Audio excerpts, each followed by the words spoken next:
What is going on, everybody? Hopefully you're all having a great day. Happy Thursday to all of you. Just the day before Friday. Hopefully you're all gearing up for the weekend. Hopefully you're all having a great week, having a great day. I'm NFE. I got my guy here, Mazza from Fortune Express, and we have special guest, former Major League Baseball pitcher, Denny Neagle. Denny, how's it going? I'm doing great, man. How about yourself? I'm doing pretty good. Thanks for asking. We do appreciate you coming on the show, taking the time to talk to us, coming on here to chat it up with us and talk with the chat here. So we do greatly appreciate it. Let's have some fun. And how's your day been? Oh, I can't complain, man. I'm out here in beautiful Colorado where you never know if it's going to be snowing still or raining or 85 or I have to ask because we're in Colorado. I live in Colorado.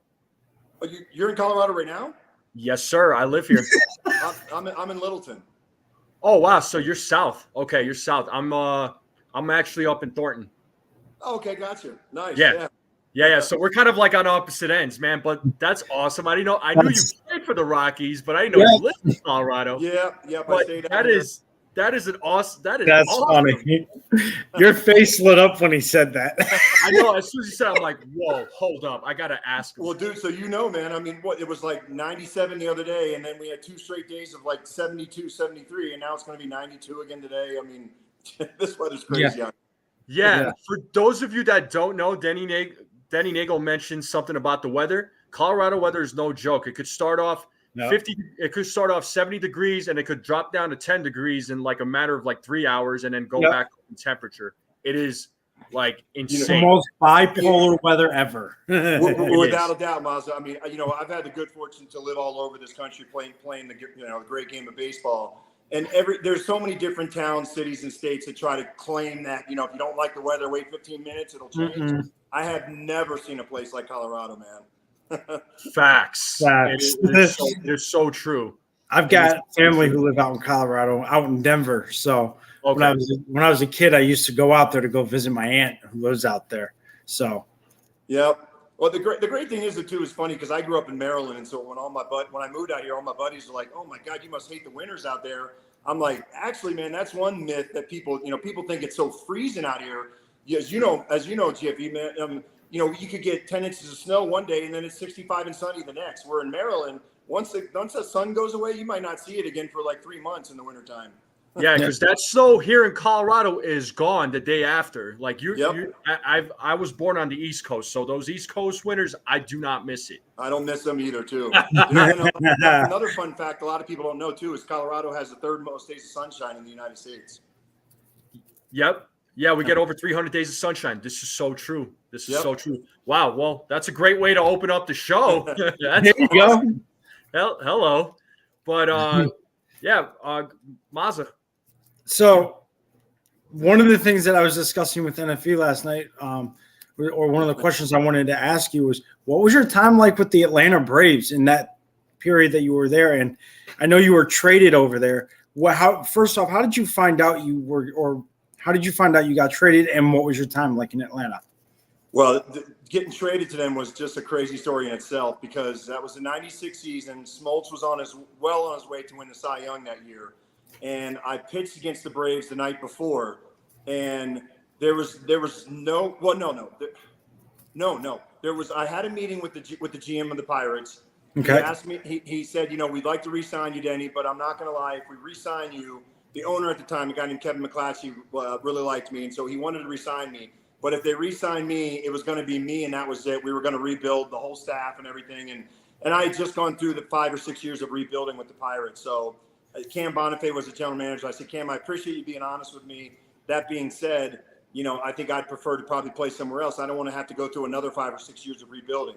He's like, okay, Denny, I appreciate you where you're coming from too. He's like, we probably will trade you sometime in the next week or so here. So I was just getting ready to walk out the office, and I turned around and I said, there's one request I can make, Cam. I said, I'd like to stay in the National League. I know you got to trade me wherever you got to trade me, what's going to benefit the Pirates, and stuff. But I love the National League. I like the style of play. I like hitting, and stuff. So I'd like to stay in the National League. The only thing he said to me was, I think you'll be happy where you end up, Denny. And so the next night I pitched against Smoltz. I beat Smoltz 2-1.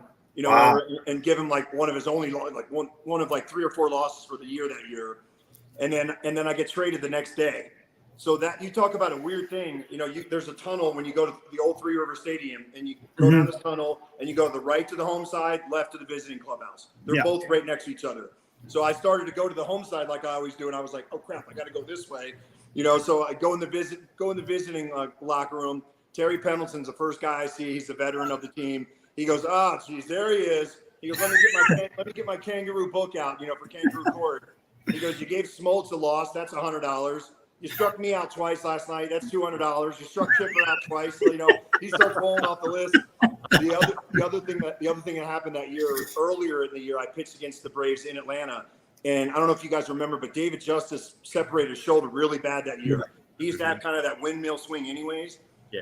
It was against me. I threw him a nasty changeup, and he swung so hard with that windmill swing at it that he popped his shoulder out, missed the rest of the season. So TP goes, you knocked Justice out for the year. That's at least $1,000 right there. So he goes, I'm just kidding, kid, man. We're just happy to have you over here, man. And so that was kind of crazy in itself, just having to trade locker rooms, and stuff. So that was a really interesting story. But man, and then to go from dead last in the NL East to dead to first place with the Atlanta Braves, I gained like 48 games in the standings because we were like 30 games under in Pittsburgh. And the Braves were like 30 games over. So it was almost 60 games in the standings, to be honest with you. And, but then to be able to play in Atlanta and pitch in that rotation with 3 future Hall of Famers, Mattis, Glavine, and Smoltz, my joke is I said, it's a good thing those guys started listening to me when I got traded over there. Otherwise they wouldn't have had Hall of Fame careers. So, but Mazza, the one thing I will always say, this is my favorite line, is people used to ask me too, is like, it must have been nerve-wracking and a lot of pressure to pitch in that rotation with those kind of guys and stuff. I said, actually, it was just the opposite for me because nobody put as much pressure on me than I did on myself. I was my own worst critic. I was going to push myself harder than anybody. But I felt like to be able to have the best seat in the house, to watch those guys do it night after night, and to pick their brains, to watch how they went about their business on and off the field, videotape. I mean, Maddox, the way he could dissect hitters in a videotape room was just incredible, And then, so to me, I always said, it was like running a 100-yard dash. I'm not the fastest guy in the world, but this was my best comparison. That if you run a 100-yard dash and you're running it with 5, 6, 7 guys that you can beat, you beat them every time. Sure, you're probably going to win that race, but you're not going to run your best times. Now, if you run that 100-yard dash with 5, 6, 7, or 8 guys that are just as fast, if not faster than you, you might not win that race, but your times are going to get better and better because those guys are going to push you. That's how I felt pitching rotation like that. Maddox would go out and throw a 89 pitch complete game. Smoltz would strike out 14. Tommy Glavine would get, 14 ground ball outs. So now when it's my turn, I'm like, well, crap, I don't want to be the low man on the totem pole. So I got to up my game. And that's exactly what it did. It just pushed me to get better. That's an awesome story. And I worked with someone who's from outside the Atlanta area and is a huge Braves fan, and has said that there's nothing like being an Atlanta Brave fan. They are great fans. They're always at games. They're always loud. And I remember in Fulton County Stadium where you played up until '96, before they shut it down to go to Turner Field. What was that atmosphere like at Fulton County Stadium, just playing on that field? It was crazy, because it was one of those things where, as an opposing player, you used to get so irritated hearing that. Oh God, here it comes again. If you had a bad outing, you would have nightmares about that chant. So then to get traded over there and to have that experience and have that home crowd, on your side, and just. They were just such a class organization from top to bottom. I mean, Ted Turner, the guy wanted to win. Him and Steinbrenner reminded me a lot of each other. Those guys just hated to lose more than, they hated to lose almost more than they like to win, and that's a good quality. I think anytime you can say that about an athlete, a manager, a general manager, an owner, that's what you want, And so, yes, Ted Turner had money. George Steinbrenner had money. But there's a difference between having money. I mean, look, I'm a Commanders fan, I'm from the DC area. Still have a hard time saying that, but understood. But, we had an owner in Daniel Snyder that had plenty of deep pockets, but I mean, look what he did with it. You know, I grew up outside of Baltimore. I grew up a huge Orioles fan. The Angelos family for years, you know, had deep pockets, but sometimes they just didn't know how to spend it the right way. So you can have money and, you know, and go out there and spend it. But, you know, when you go out and get the Albert Hainsworths of the world, like, you know, like Daniel Snyder did with the Redskins back then and stuff, it doesn't, you know, translate into wins necessarily. But when you have owners that have deep pockets like Ted Turner and George Steinbrenner, and they want to win and they do it the right way and they know how to not micromanage and stuff, whatever, you know, say what you want about the old, you know, Billy Martin scandals and stuff back in the days I loved George Steinbrenner. I thought he was incredible. And that's how I felt about the Braves though, too. You know, I don't want to jump ahead too much, whatever, but as far as the city of Atlanta, the ownership, the team, Bobby Cox felt like a second dad to all of us. So it was just such a great time in my career to be able to play for an organization that was just so solid top to bottom and had those great fans. So it's interesting you brought up Bobby Cox because he's one of my favorite all-time managers of all time. What was it like being able to pick his brain during games and say, hey, what am I doing wrong? What do I need to do better? How can I improve? What was that like, just being able to go up to him during a game and just, you know, pick his brain? Well, you know, I always say this too, that a lot of managers and coaches have that expression that my door is always open, so feel free to come in, you know, and stuff. But not all of them live by that one either too, you know. And Bobby, man, he personified that and then some. We felt like I said, when I played, he was like a second dad to a lot of us. By the time at the end of his career, he was almost like a second grandpa to a lot of those younger guys, you know, at that point and stuff. But that was huge. That was huge because you wanted a manager that you felt like, just like you were saying, Miles, that you could go up and talk to him about anything, whether it was baseball, whether it was life. You know, I remember I was supposed to pitch in Yankee Stadium the next night. I got home from our game. We had a 2-game series. We had a home and home. So we had 2 games in interleague at Yankee Stadium, and then we were coming back to play 2 games at Turner Field. And the night before I'm supposed to pitch, I got a phone call from my wife at the time and found out that one of mine and my dad's best friends had passed away suddenly in the middle of the night. And Bobby had met him. He came to spring training every year with my dad, you know, big baseball fan. He passed away watching our game that night. He had a brain aneurysm that he didn't even know about it, you know, and he just passed suddenly. Oh, wow. Sorry, so I had to call Bobby and went up to his room, you know, and I was like, Bobby, I know I'm supposed to pitch tomorrow, man. I said, remember my buddy Dave and some chick? Oh, yeah. Oh, Negs, don't tell me something happened. I said, I just got word tonight, Bobby, that, you know, he passed away. And I said, look, I can pitch tomorrow and then take off. He goes, no, Negs, you get yourself a flight, get a train, whatever you need to do. We were in New York, so I could take the train home from to Baltimore.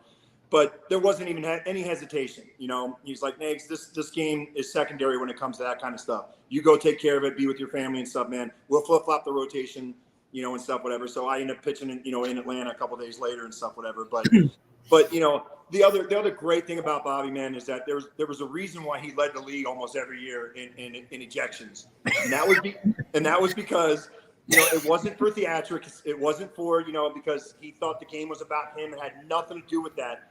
He led the league in ejections because he had our back as well as any manager I've ever played for. If he felt like the pitchers were getting screwed by the strike zone by the umpires, you know, gosh darn it, he was going to come out and argue for you. And the same thing with his hitters. If he felt like they were getting some, you know, bad calls against him, he was going to argue it, you know, and he was going to let them know, man, you know, because we knew he had our back every time, man. And that was huge as a player. No doubt. Now, I've always heard great things about the Braves organization, that they're just a fantastic organization to play for. And it sounds like you've had a great experience. And, you know, and you pitched alongside some great pitchers, Maddox, Smoltz, Glavine. I'm like, man, what a lineup that was. Yeah, really? Like, how can you top that? Like, yeah, I mean, it's like, it's wow. pretty cool. You know, when with social media now and everything, you know, how much it's blown up over the last 10 years and stuff. So it's pretty cool, you know, when things come about and they start, you know, talking about these conversations and roundtables and things like that. And when they bring up the all-time best either 4-man or 5-man rotations, it's pretty cool when we're always throwing in there either number 1, 2, or 3. You got like I forget what year it was, but the Orioles staff back in like 1970. Oh, with they had the 420 game winners. Yeah. You know, Jim Palmer, Mike Cuellar, Pat Dobson. I forget. Yeah. I always forget the 4th one. But our 5-man rotation that in 98, Kevin Millwood was the 5th starter, and all 5 of us won 16 or more games. And it was the first time that had happened since like 1902 or something like that. So anytime you're talking about, almost 100 years in the game, it's something pretty incredible. Yeah, that's an incredible thing to be able to even just be a part of. Just being a part of a rotation with Glavine, Smoltz, and Maddox that's like that would be, in my opinion, would be every pitcher's dream to be able to be alongside them in that one rotation. I mean, in '96, I remember you had Smoltz, Maddox, yourself. You had Steve Avery, who was a rookie at the time, who had about as nasty of a breaking pitch as you could have gotten. I mean, what a staff that was. I mean, I got to commend the Braves for that. They did a very nice job with that staff. Yeah, I'll tell you what, man. It's again, it's a testament of why they're still one of the top teams in baseball, because it starts from the top and feeds on down. And what's his name? Alex Anthopoulos. That yes. How you say it? He's done an unbelievable job. I mean, the guy deserves some credit, man. The teams that he's put together over the last 5, 6, 7 years with them, and so it's incredible. It's fun to watch, this whole new generation of young Brave stars now go to it and do their thing. Because even though I grew up in Baltimore, and I grew up a huge Orioles fan, the Braves were my favorite team to play for. So I still go back for all kinds of alumni things. I coach every year in the fantasy camp and right before spring training starts, and stuff. So it's the organization that I've still been a part of, more than any other organization I played for. That's awesome, man. That's really cool. So I got a question for you. So, I actually have something to share with you too. So you were a member of the New York Yankees in the year 2000. So my brother, because we were living in New York, because that's where I was born. My brother got 2 free tickets to the ALCS. You pitched in Game 1 against the Seattle Mariners. Yep. And my brother got 2 free tickets. Him and I went to that game. We saw you, and I saw you pitch. Nice. So I think it's just wild that we're talking here. We also live in the same state, and then I saw you pitch 24 years ago, and I was a kid at the time. So we were 2 rows behind the Yankees dugout. So nice. That was awesome. So you played for the Yankees that year, and I do remember that game. But what was it like playing for the Yankees for that 1 year? I know it was just only 1 season. Did you enjoy playing there? I know you had a lot of great times in Atlanta because you spent some time there. What about in New York? What was that like for you? Oh yeah. I mean, even from my first start, even too, it was pretty cool because David Cohn, he became a good buddy of mine. We knew each other just from playing over the years. Mm-hmm. So I hit it off with him right away.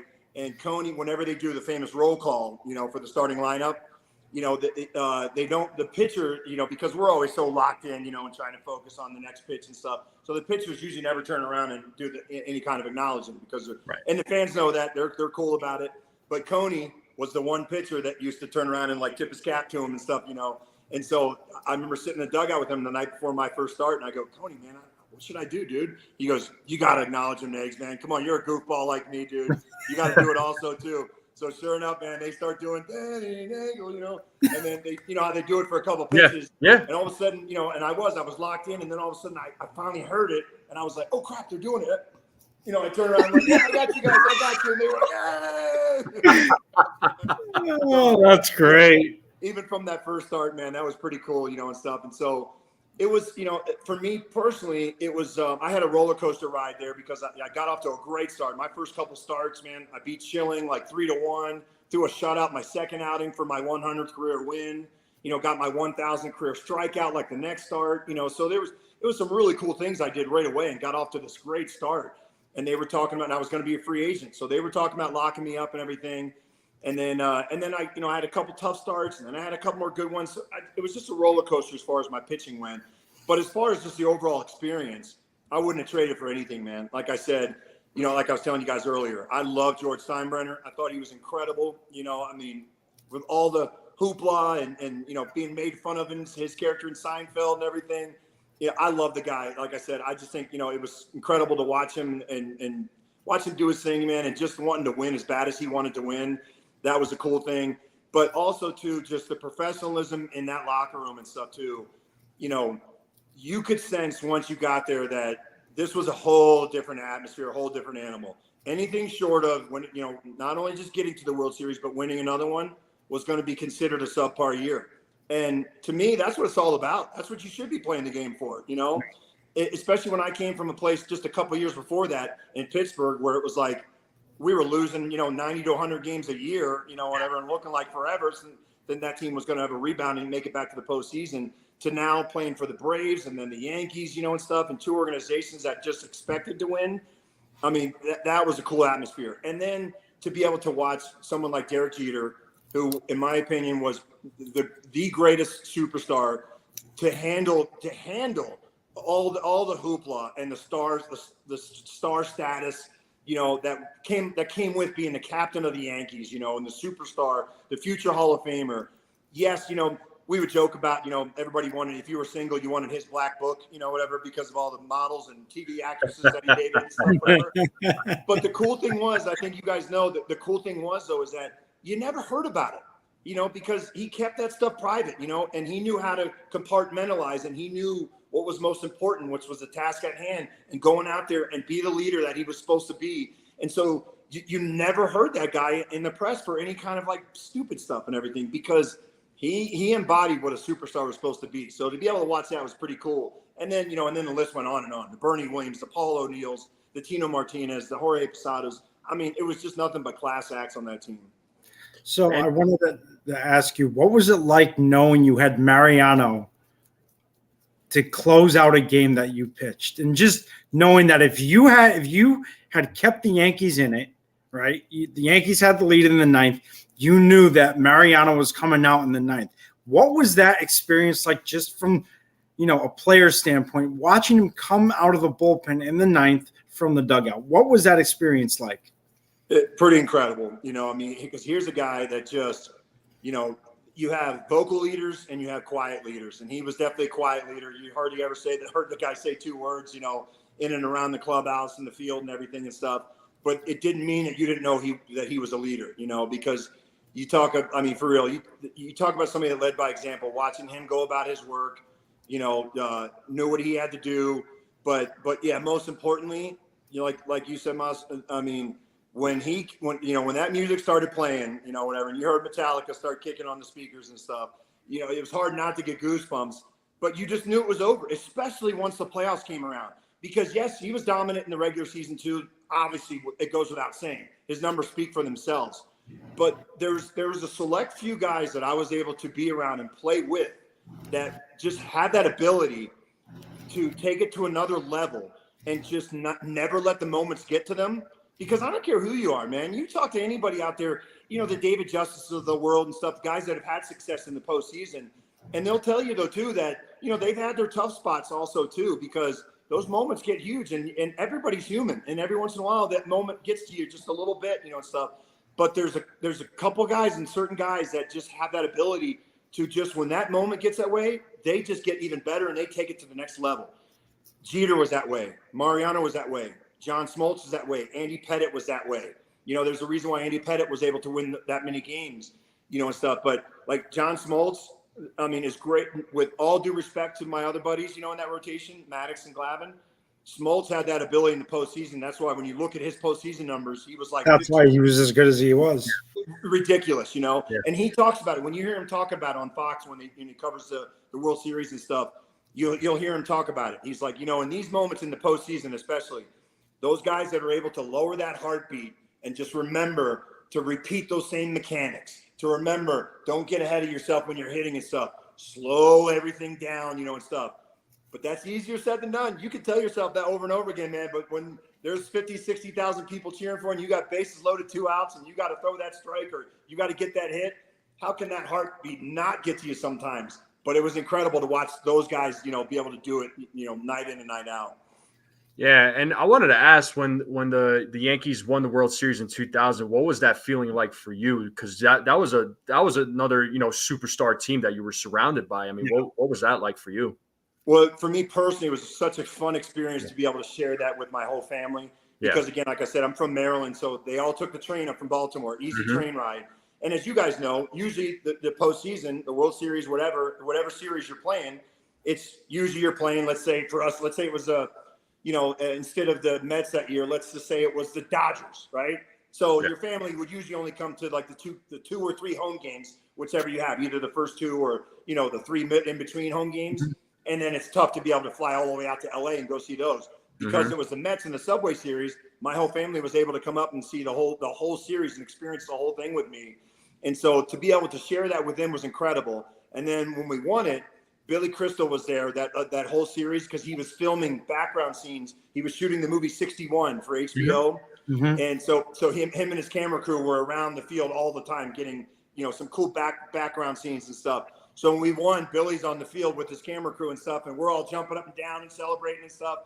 And so I'm like, hey, Billy, can I introduce you? Here's my dad. This is my uncle. This is my brother. This is my cousin.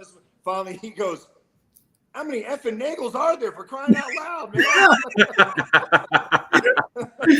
I bet. Oh, man. But yeah, just a great experience, man. I mean, there's certain things that you're so thankful for. For me personally, too, I'm going to get choked up thinking about it now. I lost my dad 2 years ago, and my dad was my best fan, and you take those things for granted when you're playing, and so, sometimes you really do. You forget to enjoy those moments as much as you should because we do take it for granted. You think that, your hero's never going to die and stuff, whatever, and so when you do lose them, that's when you sit there and go, damn it, man, I wish I would have, and don't get me wrong, I did. We had a great time, and I'll never forget times like that and everything, but it makes those memories even more special for me now looking back on it. Yeah. Yeah. And sorry for your loss there, man. No, thanks, man. Tough. Yeah. But I wanted to grab a couple of questions from the chat. And you might have already touched up on this, but here's the first question here from Stephen B. He's asking, Mr. Neagle, out of all the organizations you played for, which was your favorite and which one was the worst? I think we know which one your favorite was, but which one was the worst, I guess, if there was a worse one for you? Oh, man. It's so hard to say the worst, because I can honestly say this. Every team that I played for, I had great experiences, with as far as my teammates, the city, because I could easily say the Rockies, just from a pure standpoint of how I finished with my numbers. It would have nothing to do with the city of Denver, the Rockies fans, the organization, none of that. Buddy Bell was an unbelievable manager. Clint Hurdle and I, it's funny because we didn't get along great when he was a manager. It was funny. We didn't see eye to eye on a couple things and stuff, whatever. Now, years later, I get along great with the guy. I really respect him a lot, man. We're Instagram buddies. We send each other messages back and forth all the time. It was just one of those crazy things, it's just for whatever reason we didn't click. But I still respected him. It had nothing to do with that and stuff, whatever. So the only reason why I would even say if I had to pick one team, it was just because of how I pitched. For me personally, I felt like I let the organization down. I let the city down. They signed me to this big contract. It was tough as all get out to try to pitch in this city, man, with the altitude, and you had every strike against you. It wasn't just that you gave up cheap home runs because of thin air, but it was a big ballpark. So the outfielders had to play so deep. So bloopers would fall in. And then if you talk to Walt Weiss, and Walt Weiss is one of the best fielding shortstops I've ever played with. And he was like, Nags, it's the fastest infield grass I ever played on either too. So now those ground balls sneak through the infield a little bit quicker too. So you got the ground balls that sneak through quicker. Bloopers fall in. Cheap home runs go. You can't spin the ball as much because of thin air. So breaking balls and changeups don't move as much. So it was a tough place to pitch, man. Yeah, Colorado's a different animal for sure. Pitching in Colorado and playing in Colorado it's definitely a different animal. I do like the stadium, though. I will say, Coors Field is beautiful. It's a cool looking stadium, man. So for those of you who haven't been to Coors Field, take a trip. I'm telling you. It's just a great sports town. I mean, look at the Nuggets and the Avs the last couple of years. I think the Broncos are going to come back. I think Sean Payton's going to have that team winning within the next year or two, and stuff, whatever. So, man, it would be nice. It'd be fun to see the Rockies fans be able to get a team that can compete again. That's a tough task right now when you got teams like the Dodgers, Giants, and Padres, man. Even the Diamondbacks, man. Yeah, no doubt. I mean, just I think the ownership just needs to invest a little bit more. They extended their star shortstop Ezekiel Tovar, so maybe they're going to try and build a team around him. They got Ryan McMahon, so great player. Great player. And the one that just makes me scratch my head sometimes though is that And I know it was a mutual kind of thing when Arenado left, but Yeah. Man, you let him go, and then you signed Chris Bryant for the contract that kind of what you could have almost kept Arenado for, Yeah. And it's nothing against I love Chris Bryant, but I don't think Chris Bryant is Nolan Arenado. No, and Arenado, I love Nolan Arenado. I mean, watching him play here in Colorado, I mean, it was great to watch him play. Like, he was great at third base, he was great at the plate. He's with the Cardinals now. I know things are not looking too great for him now. I mean, he's kind of, slowing down a little bit, but I mean, that happens. Has he been thrown out in trade rumors? He's been mentioned. We'll just say that. What was that, Maza? I was saying he's been mentioned, but he hasn't actually been thrown out in trade rumors. There have been. I think him and Goldsmith both, right?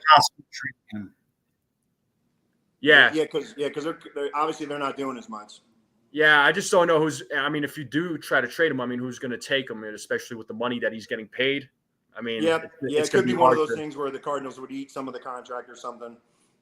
Yeah, no doubt. I mean, we'll see. The trade deadline, as you know, I mean, it's always an interesting time. So we'll just have to see what happens. I'm looking forward to it as well, as always. So I wanted to grab another question real quick, and we'll continue the conversation. This is from CT Cards. He's asking Denny. So you mentioned you like the NL. What were some of the things that made you not like the AL as much as the NL? It wasn't so much as not liking the AL. It was just that I love the NL so much, and for a couple of reasons. Number one, like I mentioned earlier, I love to swing it. All of us pitchers will tell us, you ask any one of us, and we'll say, man, we're still athletes. We can still swing it, and stuff. So it was fun to be able to swing the bat in the NL. I was. I'll brag about myself for a second here. I was when I played, I was the only active pitcher that had two grand slams. So I had two grand slams. I had 2 grand slams and 5 home runs total in my career. So nice. I love to swing it.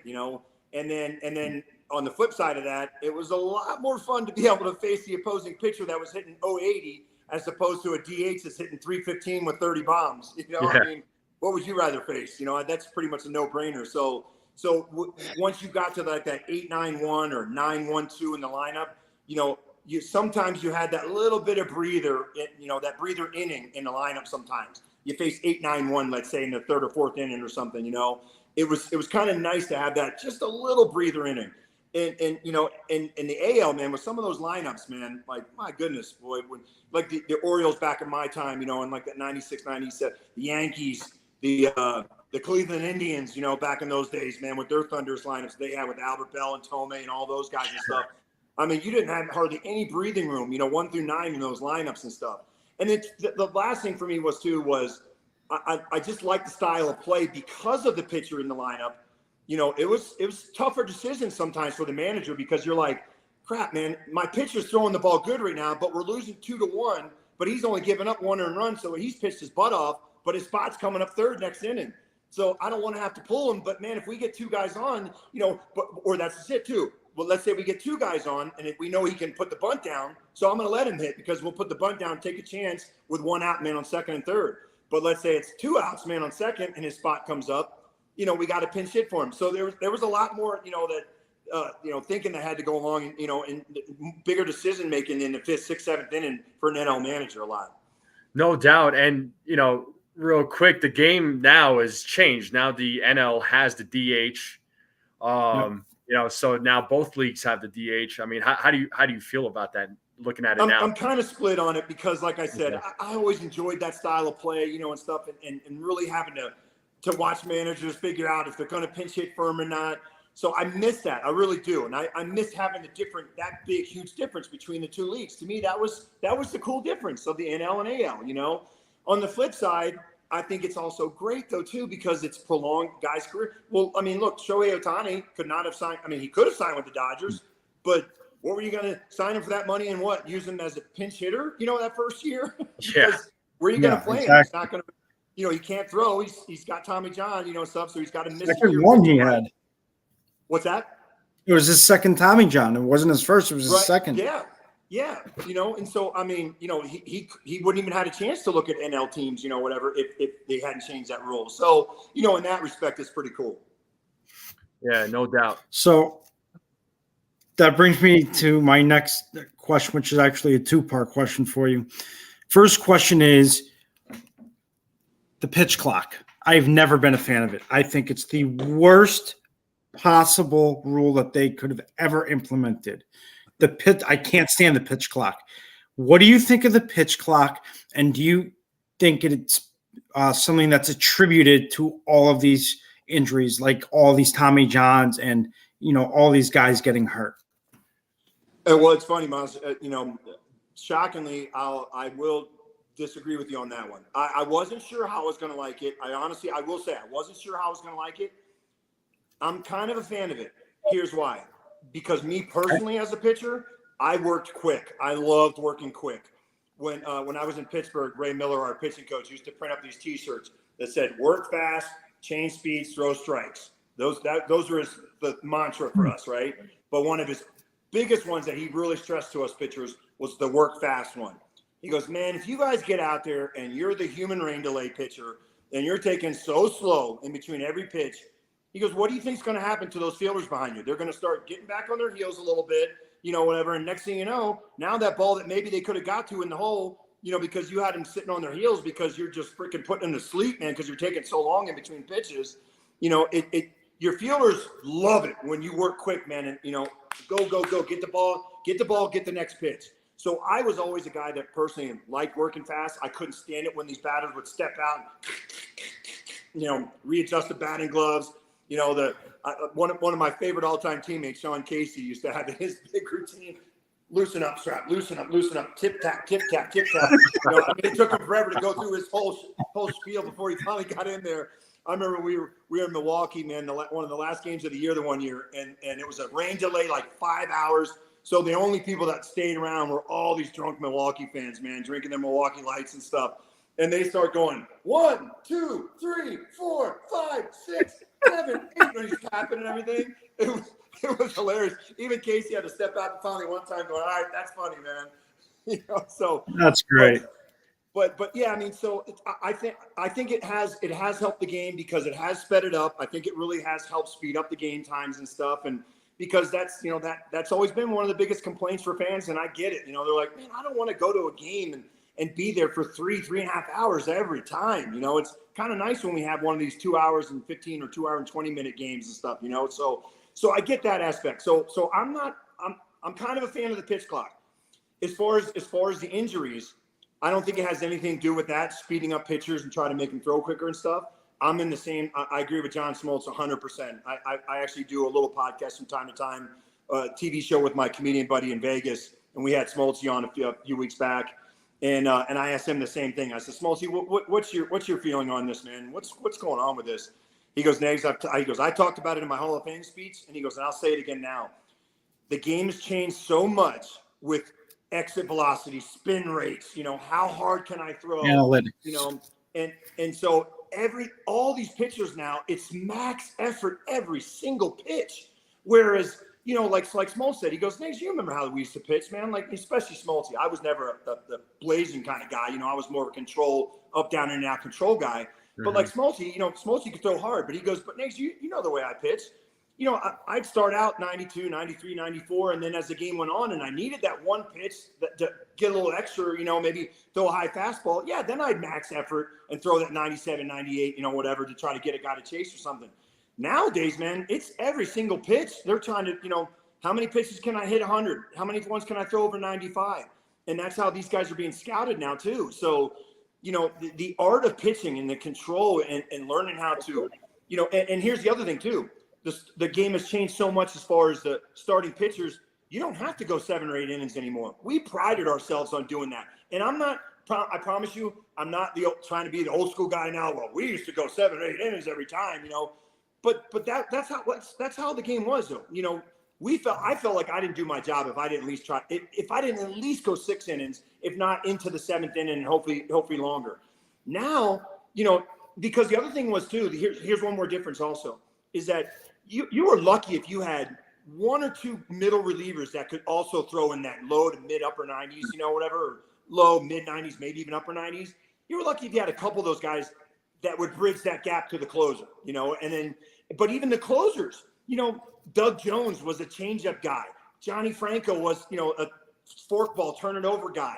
Now every closer is 98 to 100 miles an hour, and stuff. And you got 4 or 5 middle relievers, setup guys that throw 95 to 100 miles an hour. So now the starters usually only have to go 5 innings max a lot of times. So that's another reason why they're just, if I only have to go 5, I'm maxing out every pitch.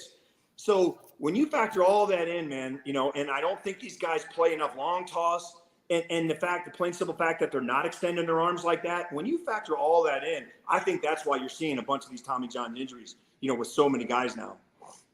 Interesting. Yeah. Interesting. Yeah. No, we all. It's always nice to hear different takes because I've had several former players come on here, and a lot of them I'll say that are not fans of the pitch clock, just because of the fact they feel that the arm in between pitches, your arm kind of needs to rest. I get the speeding up the game. I get where you're coming from there, Denny. And also I think another thing from like a fan's perspective. Because the game has been sped up, like fans are saying, "Oh, I spent all this money going to a game, right?" They go to the concession stands. Next thing you know, it's like 2-3 innings pass by. It's like I was just trying to get something to eat or get something to drink, and here I am, and it's like I missed some of the game. I don't even know what happened. So yeah, look, I get both sides of it. I'm saying for me personally, I like to work quick, because I want my defense on the toes, and stuff, whatever, and I didn't want to put them to sleep. So like Tommy Glavine was the same way when I had him on. He likes it also too, but because the same thing, Tommy worked quick all the time too. I can certainly see there was guys that I played with and against, that were those. So Rick Russell was a really slow. Not Rick Russell. I'm sorry, Rick Sutcliffe. Rick Sutcliffe was a really slow, methodical working guy. He would have hated the pitch clock. I guarantee you. He would tell you the same. He would have hated it. But the one thing, man, I don't like the extra inning rules. I hate that. There's a reason why you don't do that in the postseason because it's stupid. I don't think that's true baseball. I don't like the fact that you can.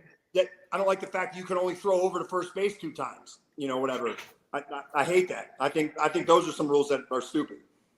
Yeah, you're talking about like the ghost runner and then the ghost runner. You get 3 chances to throw over and pick off a guy, and if you don't get him on the 3rd one, he automatically gets the next base. It's the stupidest rule I've ever heard of. Yeah. Yep. Yeah, right now it's like, that's a lot of things that former players are not happy about. Us fans, we talk about it amongst ourselves about all these rule changes, and it's just really destroying the credibility of the game, and it's just taking the fun out of the game. And with the analytics, Mazza and I, we talk about it often, and we've talked about it with other people too. With analytics, it's only I think there's too much of it. There needs to be a kind of a healthy balance, right? Exactly. You just said the key words, man. That's what I say. I'm like, look, and I don't feel like there is a balance between it. Yeah. Yes. Why not certainly take advantage of technology that we have and stuff, whatever, and so, you want to, I forget the devices now, even too, the, what are they called? That measures the spin rate and exit velocity. So yes, certainly take advantage of that, study it, use that, apply it. But like Pete Harnish is a buddy of mine, he played for the Mets and Reds and stuff, whatever. He was scouting for the Mariners a couple of years ago. And he said, he told me, he was like, Nace, I couldn't take it anymore, man, because they wanted me to just keep pushing too much of the metrics, and the analytics and stuff. He goes, man, whatever happened to the eyeball test? That's what we always called it. You go look at a kid and you can tell, that I don't even have to look at my stopwatch or my radar gun and to tell whether this kid's a good pitcher or this kid's a good athlete. And he's got old school baseball knowledge and knows the game, and that, hey, man, this kid's going to be the next Chipper Jones or Derek Jeter because you can see he gets it, man. He knows how to play the game. And any stopwatch and velocity and analytics, that's not going to – it might help solidify that, but, there's – you see that, man, the eyeball test still does it for a lot of guys. Yeah, you have to put eyes on the game. I mean, there's only so much you can do looking at an iPad. And the problem, I've just said this to other players too, and they tend to, or former players, they tend to agree. There's just a lot of, I feel like players today are getting a lot of useless information that they don't need when they play the game. And it's just, it's overkill. So now if they're on the mound, it's like they're overthinking their pitches. Or if they're at the plate, if they're batting, it's like they're overthinking at the plate. And it's just like, what is going on here? Like, I don't know. I feel like the game now compared to like years ago, we're, talking 20, 30 years ago, it's so different now. And I don't know. I'm not a fan of some of the things that the league is doing, but I don't see them going back on some of these things that they implement. Yeah. Not unless they get a new commissioner and he starts changing some rules. Yeah, and who knows if the new commissioner is going to be what we're hoping for, what we're wanting. So, yeah, I don't know. It's changed. The game has changed a lot, and I always like to get thoughts from former players that played the game, and I want to hear what they have to say about it. Well, because here's another one that just drives me bats, man. It just drives me nuts when I watch college and MLB games, and because in college they can still do the shifts, right? And obviously they changed that rule now in the MLB that you can, move the guy right up to second base, but not over the other side and stuff, whatever. But still, even when they do that, I'm sitting there watching, and so let's say it's a lefty, and that shortstop is, over right there by second base. And in college, like we said, they can still do the shift. And then yet you go and you pitch, you throw a couple pitches just off the black on the outside. So the guy just shoots a little dribbler, a 15-20 hopper that gets to the infield because you're pitching him, off the outside corner. So the only place he can hit it, unless he does, hook it and hooks it over to the pool side, whatever, But, you see these guys take these ugly swings, whatever, in a 20 hopper. And it's like, well, now why the heck are you going to pitch him that way, if you're playing him in a shift and to pull it that much and stuff? It's mind-boggling to me. Like, that's just old-fashioned baseball. Okay, you're going to play him and shift it like that, so let's jam him, pitch him middle in, or soft away so he rolls over it. You know what I mean? Because it's one thing to throw when you throw that fastball off the outside corner, chances are he is going to be late, and that's why he's going to hit that dribbler and beat the shift. But now, if you're pitching soft away, a changeup or something to turn it over, then he could roll it over. But it just doesn't make any sense when, some of these shifts that they do sometimes. Yeah, no, it's a good point. I mean, as a pitcher myself, and I know that we're talking about like the pitch clock and how you like to work quickly. I like to, for me, at least as when I pitched, it was more methodical. It was more kind of pinpoint where you were going to go and then go. It wasn't rush. It was kind of give yourself a chance to breathe, as you say, slow that heartbeat down a little bit, and try and focus in. So, but I see where you're going about like having the game needing to be spent. Now, hey, Maz, let me, if I can add one thing though, what I absolutely agree with on the pitch clock, or as far as what I hate about it though, is that, so I guess the truthful answer should be I'm split. I like the fact that it forces you to kind of work a little bit quicker to speed the game up a little bit that way. But I am not a fan at all that an at bat is decided because the pitcher wasn't ready to go, or the hitter didn't step in with 6 seconds to go, whatever the heck that rule is now, that he's got to be ready to go with like 7 or 8 seconds on the clock or something, and that now a hitter is called out on a 3-2 pitch, whatever, because of a, time limit. It's like, come on, man. Because that could potentially end the game. Yes. Yeah. And that I'm not a fan of. I think that's ridiculous. Yeah, no doubt, man. And earlier when we were talking, we were talking about some of the pitchers that you got to pitch with, who, the guys that were your teammates. And there was a question here from Ken. He's asking, Mr. Neagle, throughout your career, you pitched with some of the greatest pitchers in Major League Baseball: Morris, Maddox, Glavine, Smoltz, Clemens, and Pettit. Who impressed you the most? I think we touched up on it, but well, even though so obviously I said how Smoltz impressed me with the way he could elevate his game, in the postseason, the big moments. But if I was to just say an overall, his whole career and everything, when you factor everything in, it's hard not to say Greg Maddox, because he was nicknamed the professor for a reason. And to watch that guy, to be able to dissect hitters the way he could, I mean, just to play catch with him in the outfield, I was telling, I coach high school baseball out here now, and I was telling some of my pitchers and the coaches that I coach with, they're like, they always want to know what was Maddox like, what was Clemens like, and stuff like that. And like, God, could Maddox really make the ball move that much? And I said, it was incredible, man. And you just play catch with him in the outfield, and 50 feet, and he's barely throwing it, and it's sinking, and cutting and stuff. And I'm like, how the heck are you doing that, dude? Like, I'm lucky if I get it to break that much, man. And his, but it wasn't just the fact that it broke that much. When he was pitching in the game, I never saw somebody that had that much movement with that much control combined, So when the catcher would set up this far off the outside corner, and we used to get calls back in those days and stuff, if you hit that mitt. So let's say this is where the catcher mitt is. It's this much off the corner, but his ball is starting over here and then coming and hitting that glove.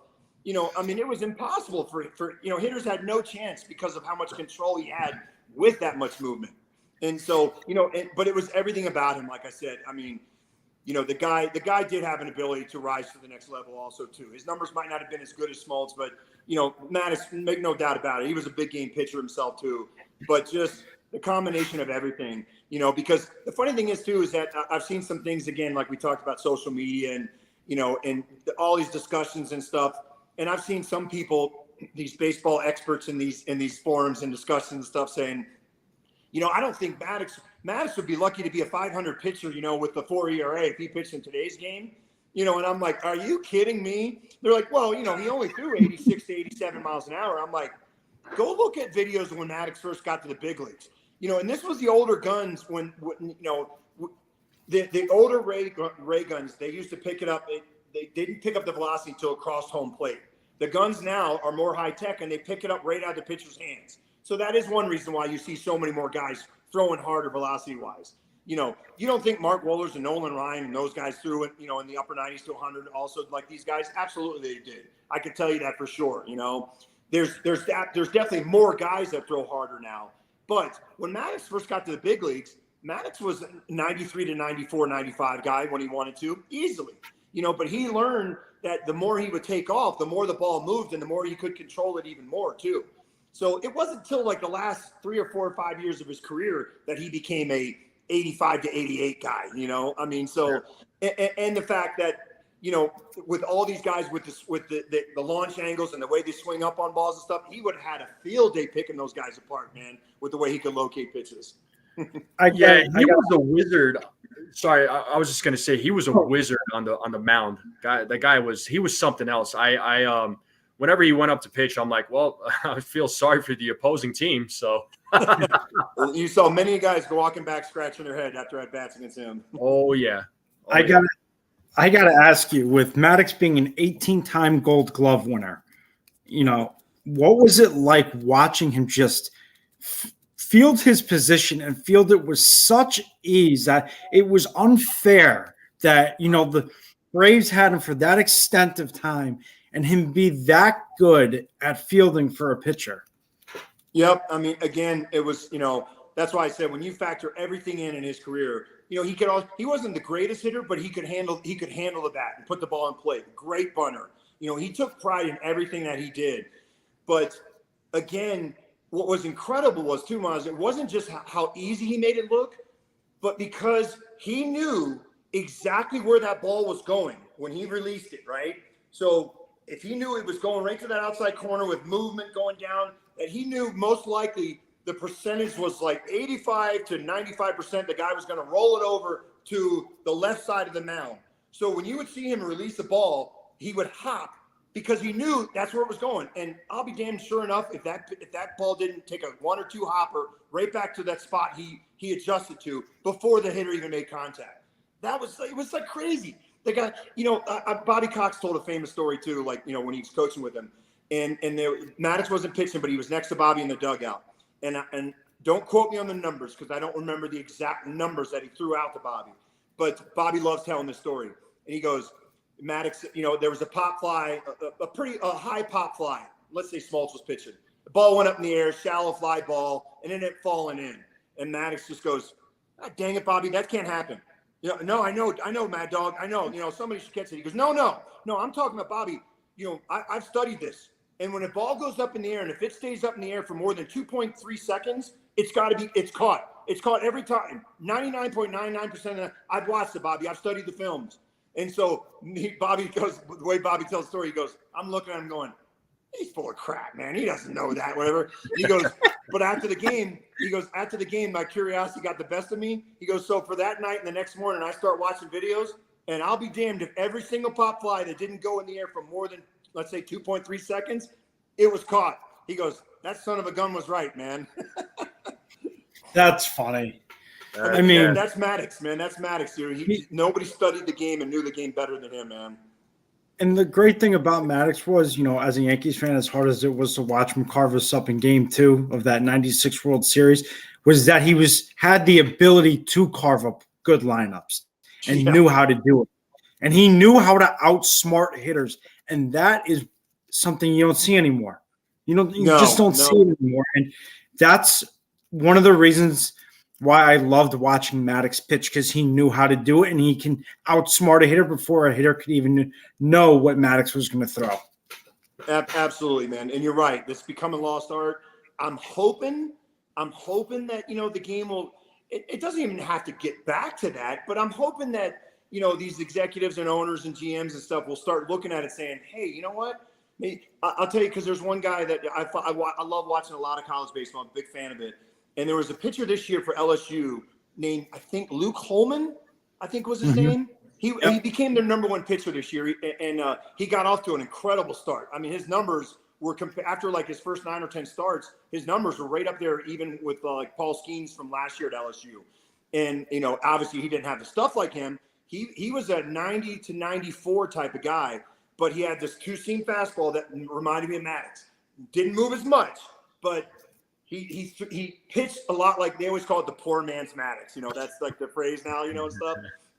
But it was fun to watch him because he did remind me a little bit of him, not looks-wise, appearance-wise, but just the way he pitched. He would throw that two-seamer that would ride back, the catcher would set up right on the corner, and it would start off the corner and ride back and hit it and stuff.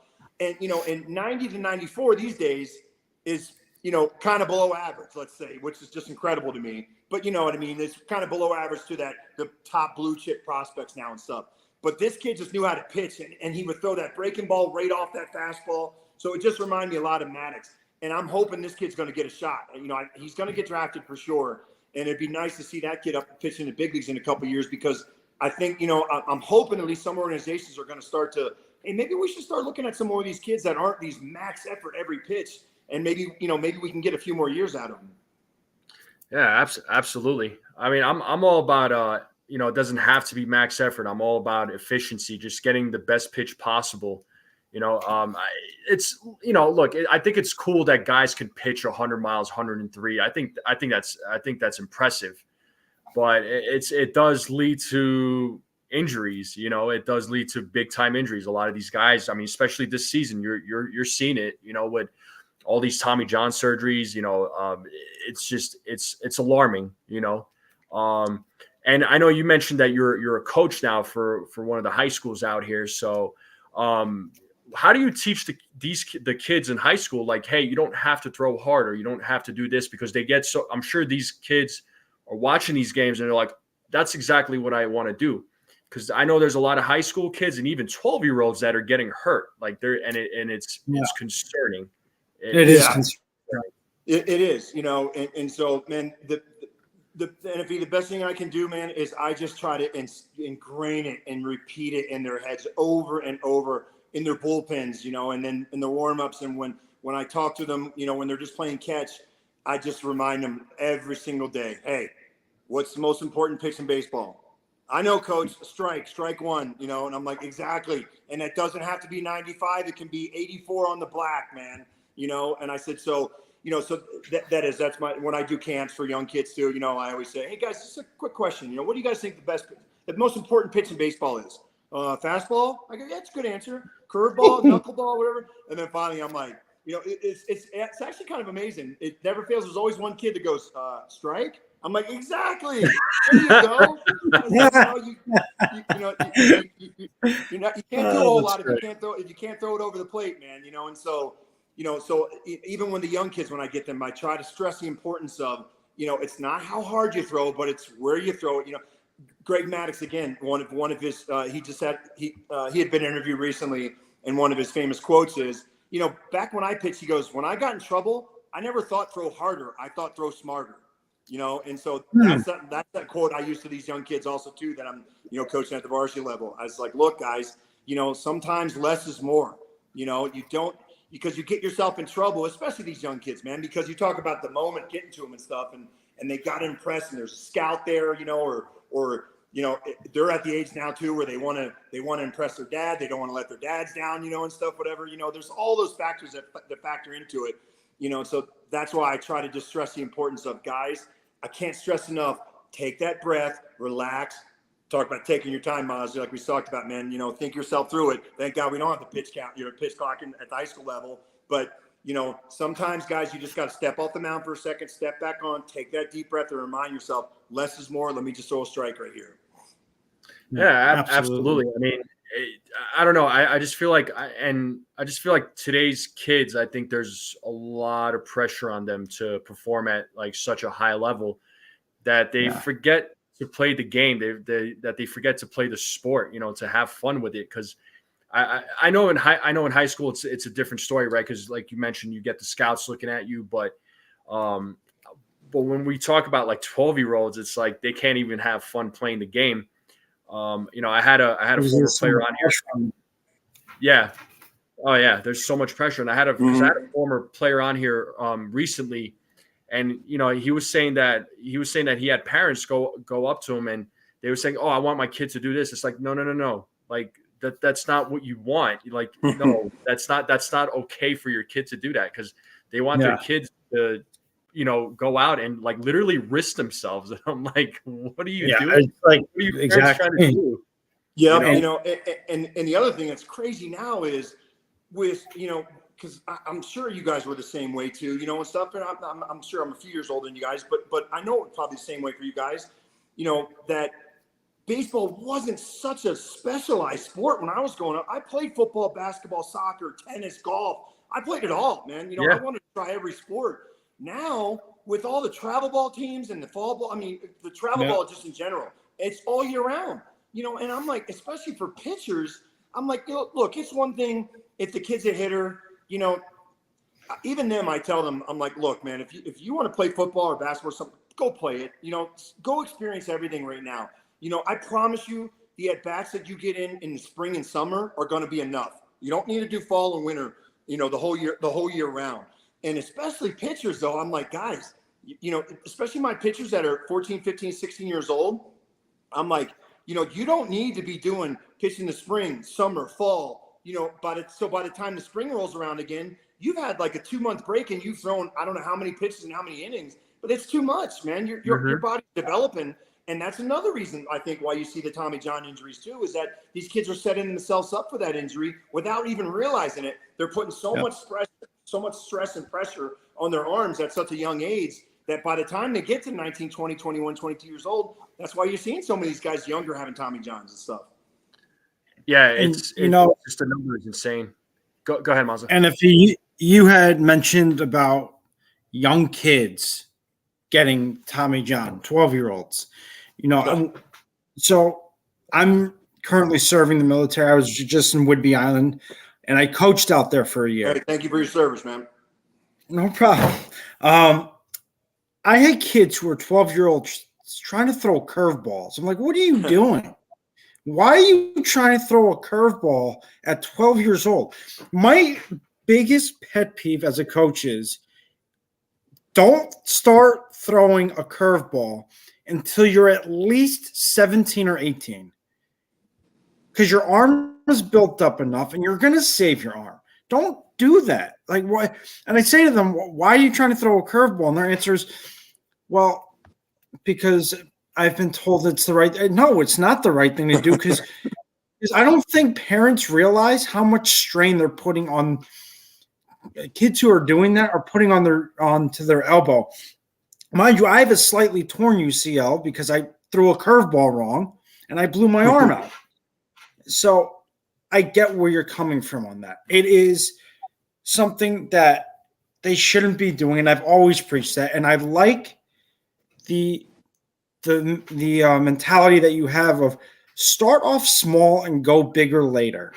And I've tried to teach kids that I've coached that, and some parents just don't want to hear it. And how is it in perspective for you? How hard is that for you as a coach to have to deal with that? It's really tough, because on one hand, I tell the kids this, and I've even spoken to the parents about this, because I have some kids, whatever, that have some serious potential, and obviously that's the first question, Coach, what do you think I need to do to get my son to the next level? And I'm like, look, just be their biggest fan. Be their biggest fan and remind them to always have the best time in the world playing this game, because we take it for granted, and you blink, and next thing you know, your time is up. Your time is up. Your time in the sun is up. And whether that's because you're done playing at the high school level, the college level, it doesn't matter. All my biggest thing that I stress to these kids and their parents is that make sure they're having fun, because you don't want them looking back at this time in their life and saying, "God dang it, man!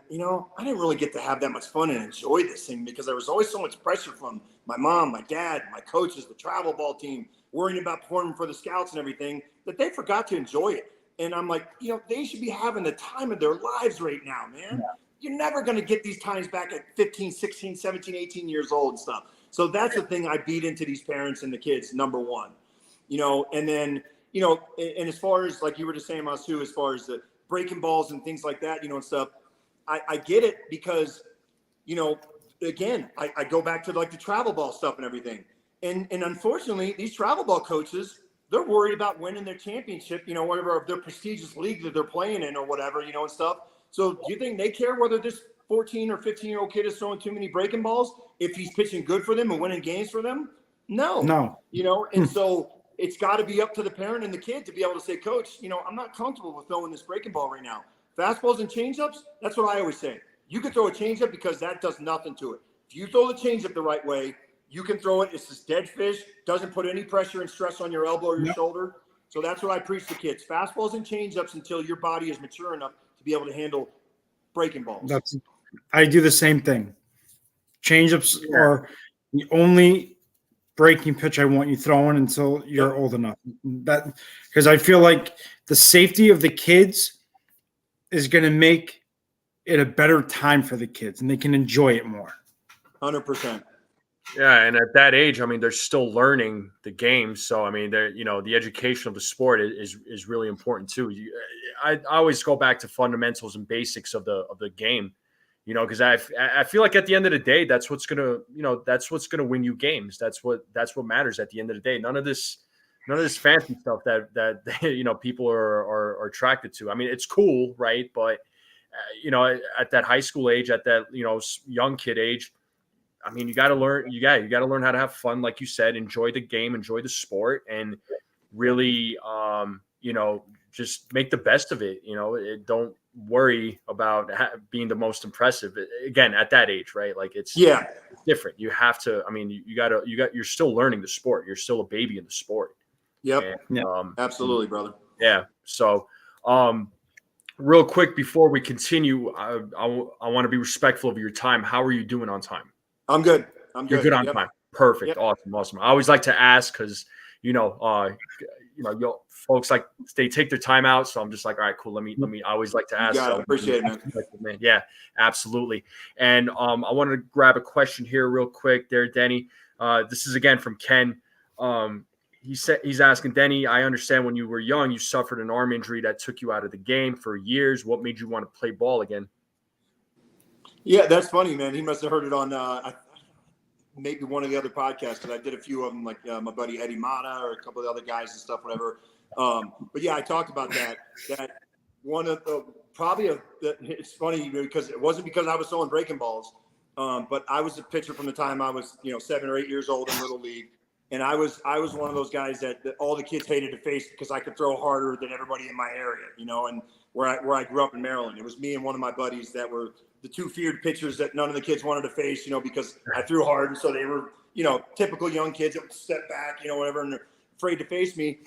And so when I was like 11 or 12 years old, I remember we had like one of those like 8 a.m. starts for a Saturday tournament game, and I was starting, and so my arm was just not really feeling great when I was loosening up for the game. And then I got out there, and every pitch I'm like, man, something just doesn't feel right. And finally, by like the second inning, my dad was my coach, and I'm like, Dad, man, come here. Something's wrong. I don't know. My arm just doesn't feel right. So he took me out, and he got me to see my high school coach was a legend in our area. And, and I knew that's the high school I was going to. So my dad called the high school coach because I was only 12 at the time. He was like, Bernie, I don't know what's going on, but Denny, my son. And so anyways, he got me in to see a guy named Dr. Steele, who was the Orioles doctor at the time. And he looked me and my dad in the eye. I think to this day, I probably needed Tommy John, but that was before Tommy John became a thing, But obviously at 12 years old, even if it was around, I wouldn't have had it back in those days, because there was hardly any guys that even had it at I don't even know if Tommy John had even had it at that point. I can't remember the year that he brought that into into existence. But because if I was 12, this would have been literally 1980. So maybe he did have the surgery by then, but you guys know what I'm saying. It was not a thing back then. Right.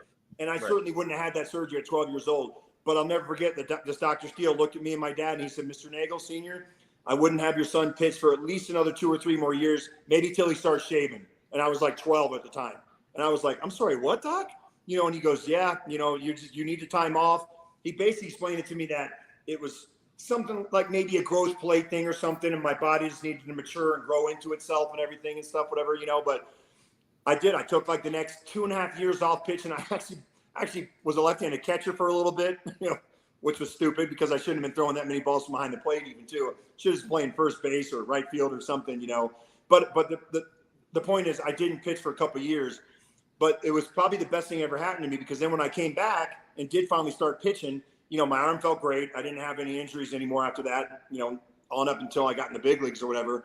But all of a sudden, all those kids that I could throw it past and blew it by, they were catching up to my fastball now, and I'm like, oh crap, man, what the heck is this? These kids couldn't touch my fastball before. So I had to learn at an early age, I had to learn how to pitch, and that I just couldn't reach back and blow it by guys anymore.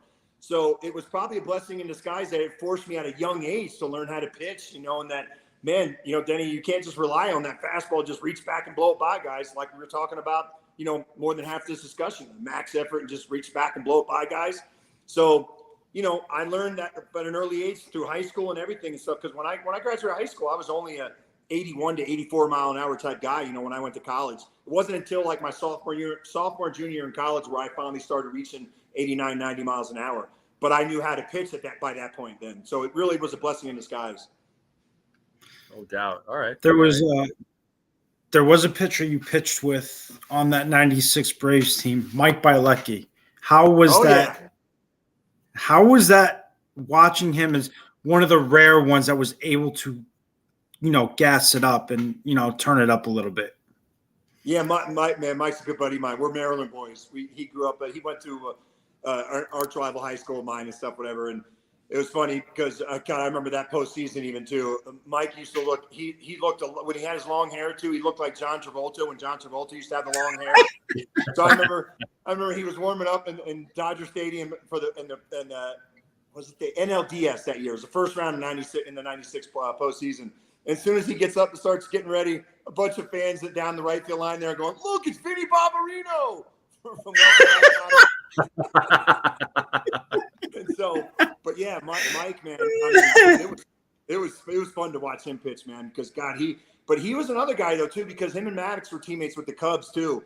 So even though Mike was a few years older than Greg, Greg had that effect on people that that rubbed off on you. It was hard not to pick his brain and watch what he was able to do. So when those guys were teammates with the Cubs, Bielecki kind of took a page out of his book and learned how to throw that little spot fastball off the outside corner and run it back a little bit.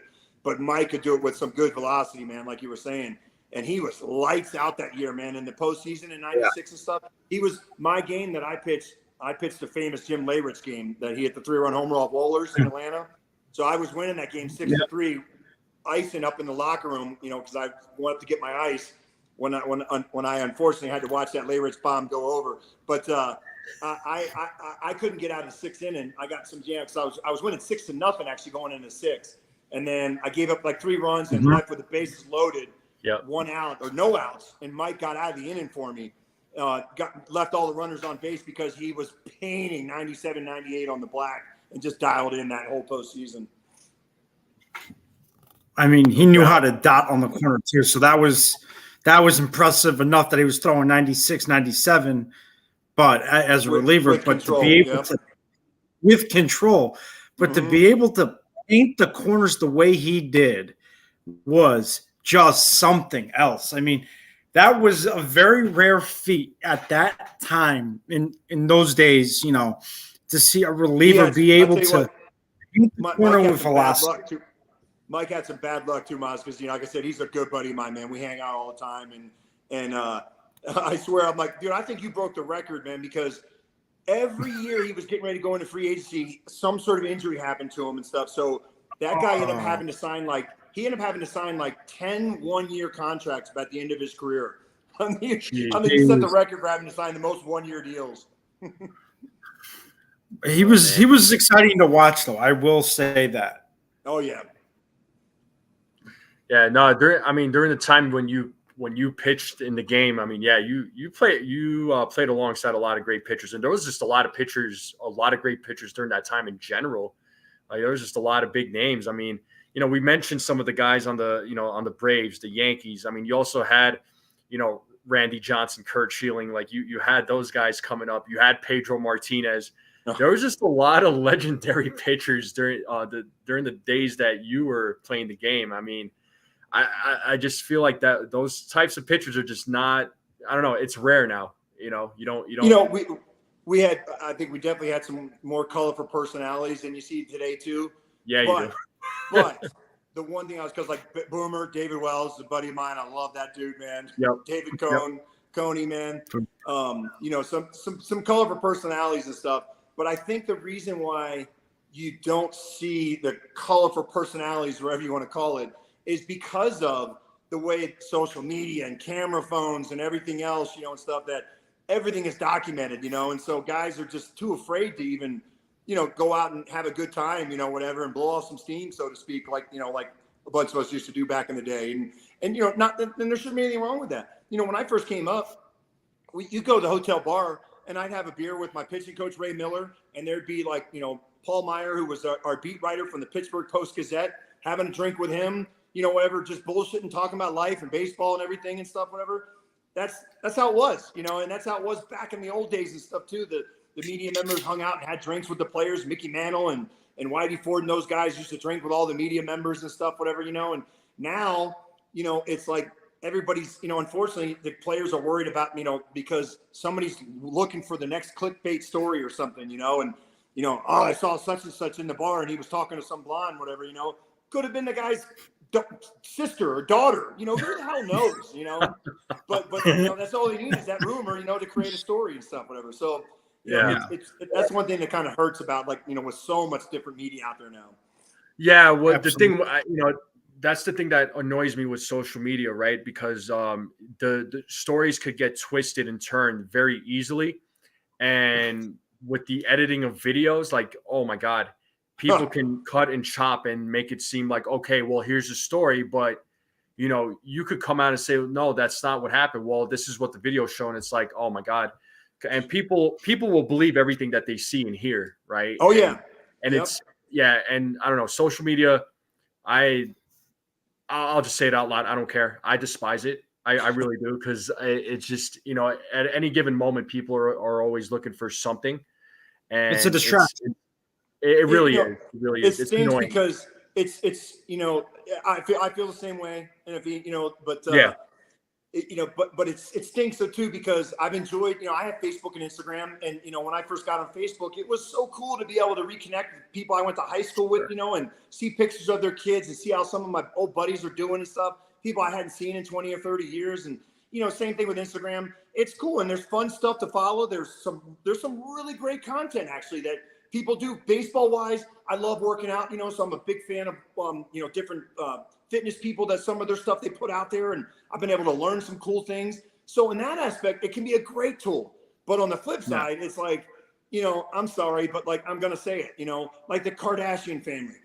to me, they're everything that's what's great and everything that was what's awful about this country. Because it's great that, hey, we live in a country that people like them can make it famous like that. But it's like, let's see, how did they become famous again? Oh, that's right, a sex tape. You know? Yeah, I mean those are the type. Well, those are the cancers that I'm talking about. Yeah, like you said, there's good there. If you use social media the right way, it could be a cool tool to use. It can be Absolutely a cool thing to have. You know, for me, it's like, you know, I had Facebook, I had Instagram. I'll be honest, like I deleted it, you know, 4 years ago because I just got sick and tired of all the, you know, the crap that people were posting. So, you know, I have an X account or Twitter, whatever you want to call it. Yeah. You know, I still call it Twitter. Sometimes I call it X, but you know, I do have an account there because who knows what it is anymore exactly. So I do have a Twitter account. So, you know, and this live stream right now is also connected to Twitter. So, you know, there are people that can tune in. So, I do have it for that reason. Maybe one day I'll get back on Facebook and Instagram. Who knows? But right now, it's actually nice being off. But, you know, but like you said, it is, if you use it for all the right reasons, then it's great. But but I feel like a lot of people use it for all the wrong reasons, though. That's the problem I have with it. Because initially I was cool with reconnecting with certain people or seeing how people were doing. But then after a while, it's like, ooh, okay, now it's getting pretty bad. I was like, this is too much. I don't know what Maz's take on this, but I just feel like, you know, life before social media and the internet, I think life was fun. It's still fun. I'm not saying it's bad, but it was just a lot different. It was just simpler times, you know? Yep. So, I mean, I agree with both. Whoever can get the first story out. Yeah. I mean, I agree with both of you. You know, social media can be a great tool. It can be a fantastic tool to get, you know, different stuff out, marketing, whatever it is. But then, you know, it can be overdone and it can be a distraction. So I get both sides and I agree with both sides. Yeah, no doubt. And here's a simple question from one of our subscribers, and I think you answered this, but Jacob Petruzzi here is asking favorite manager you played for and the worst manager you played for.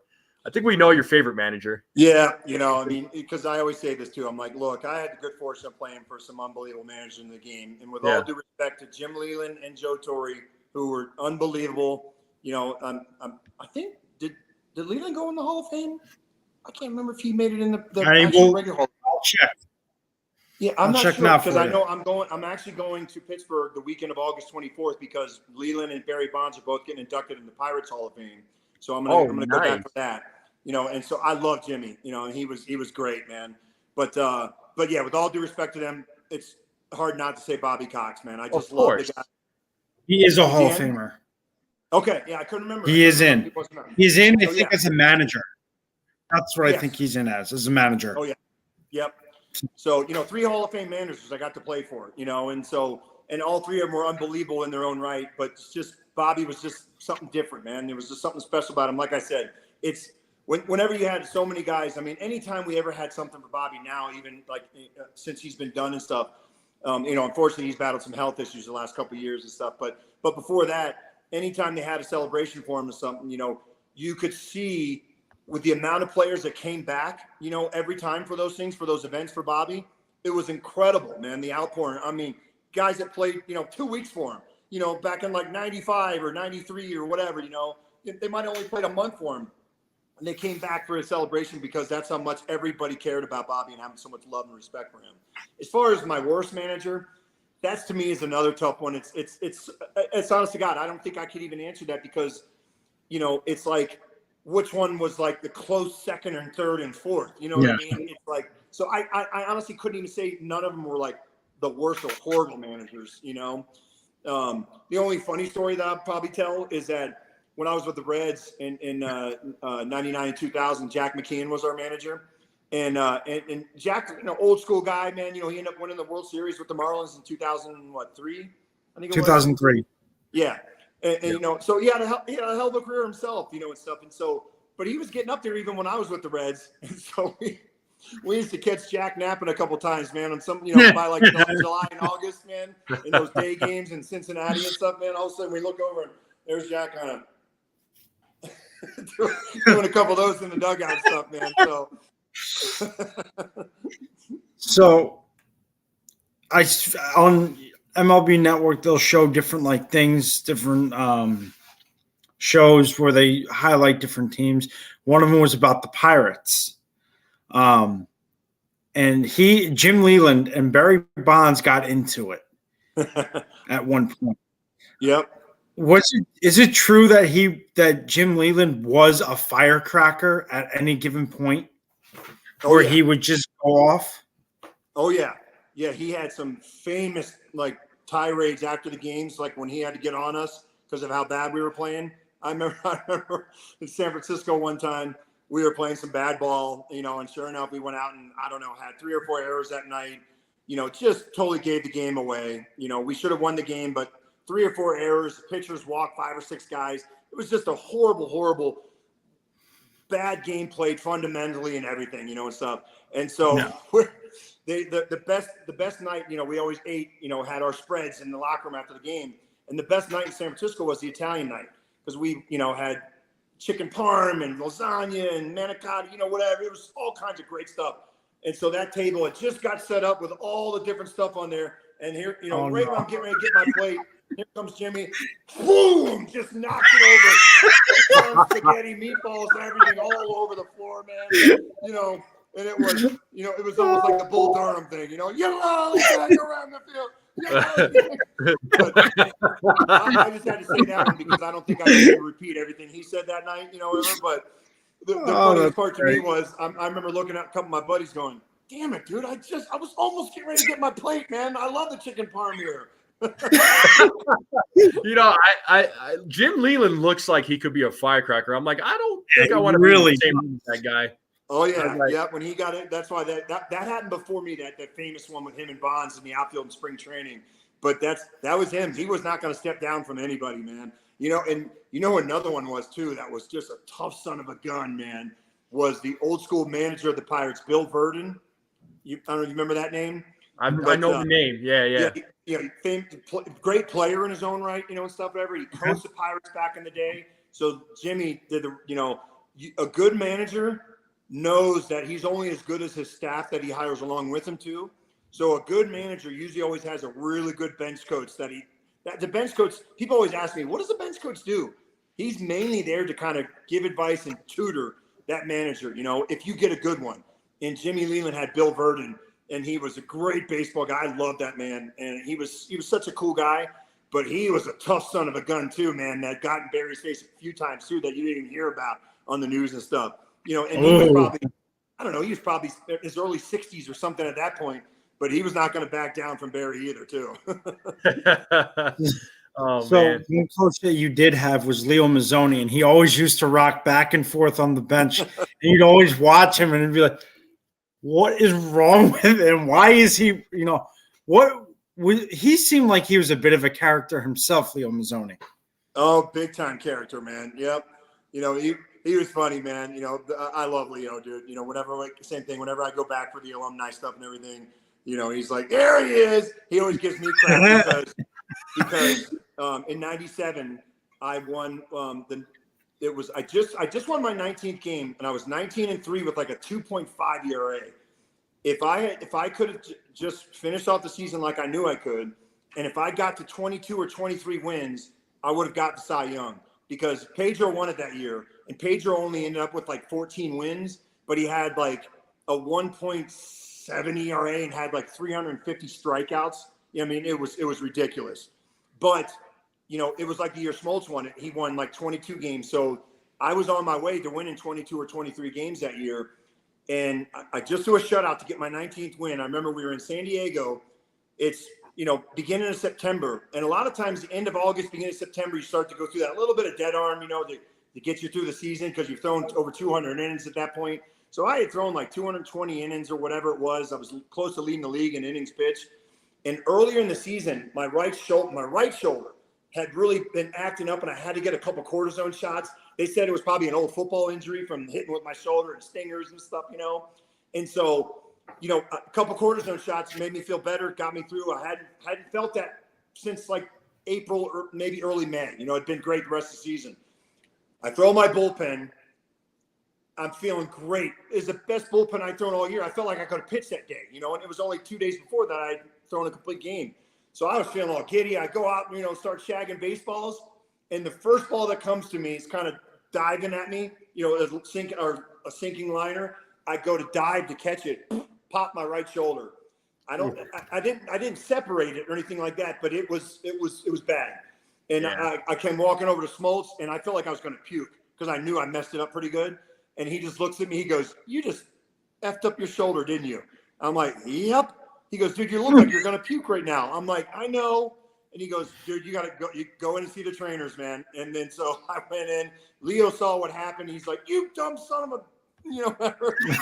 So I go in. I see the Padres doctors. Our doctor had to call him to tell him it was okay to give me a cortisone injection. They gave me a cortisone injection.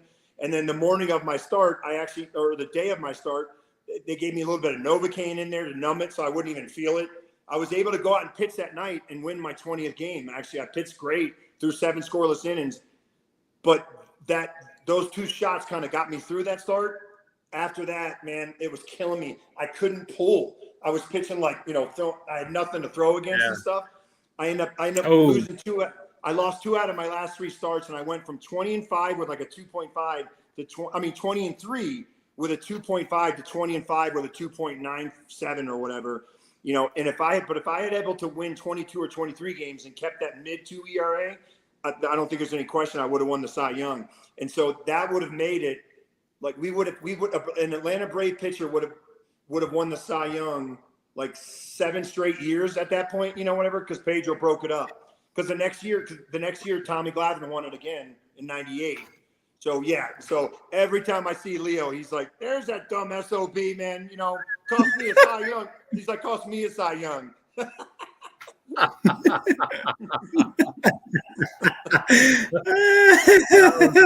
a funny story. Well, thank you for sharing that. That's great. That's awesome. I love to have a good laugh. So yep, that was awesome. But that's pretty epic there. Yeah, and do you still go out to any of the Rockies games? You still go out to Coors Field at all? Yeah, you know, it's funny. I haven't been to one this year. I went to probably like I go to about 2 or 3 every year now, I think, you know. And then a couple of years ago when they retired Larry's number, you know, the same year he finally got inducted and stuff. When they retired his number, it was pretty cool. I got a text message from him, and he was like, "Dude, I didn't see your name on the list, man, to come to the state." I'm like, "The Rockies never called me, dude." You know, and he's like, "Well, dude, you better get your butt there, man. I want you there." Like that. And I was like, "That's all I needed to hear, man." So I went and brought my son and a couple of his buddies from the team that year to watch Larry get his number retired. Oh, that's awesome. That's awesome. Yeah. That is awesome. That's awesome, man. That's a really cool thing that he's like that he wanted you to, you know, be a part of that. That's really cool. Yeah, Larry's one of my boys. In fact, when he was on the MLB network, that they had him and Jeter in the year that they announced, you know, that like it was like the day after, or 2 days after they announced that they made it in the Hall of Fame that year, and they did some couple of interviews with him, and then they did a quick Q&A with him, and they're like, "All right, ready? Just a couple rapid fire ones. All right, funniest teammate you ever played with?" And he's like, "Derek, you go first," and he goes, "Geez, man, I'd have to go with Tim Rock Reigns." And so Larry goes, "Crap, dude, that was going to be my answer because." Jeter played with them with the Yankees, and Larry played with them in Montreal. Yeah. And so Larry goes, "All right, well, the easy one is Denny Neagle, man. There's got to be Denny Neagle." You know, and so Dempster and a bunch of boys like, "Oh, dude, yeah, that's a good one." So Larry gave me some props on that one. That's awesome. Now, awesome. I know that you were drafted by Minnesota. Yep.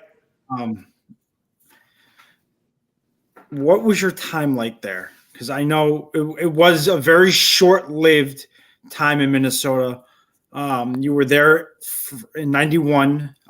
You were only up there for a little bit, and then you went to Pittsburgh. What was the time there like for you?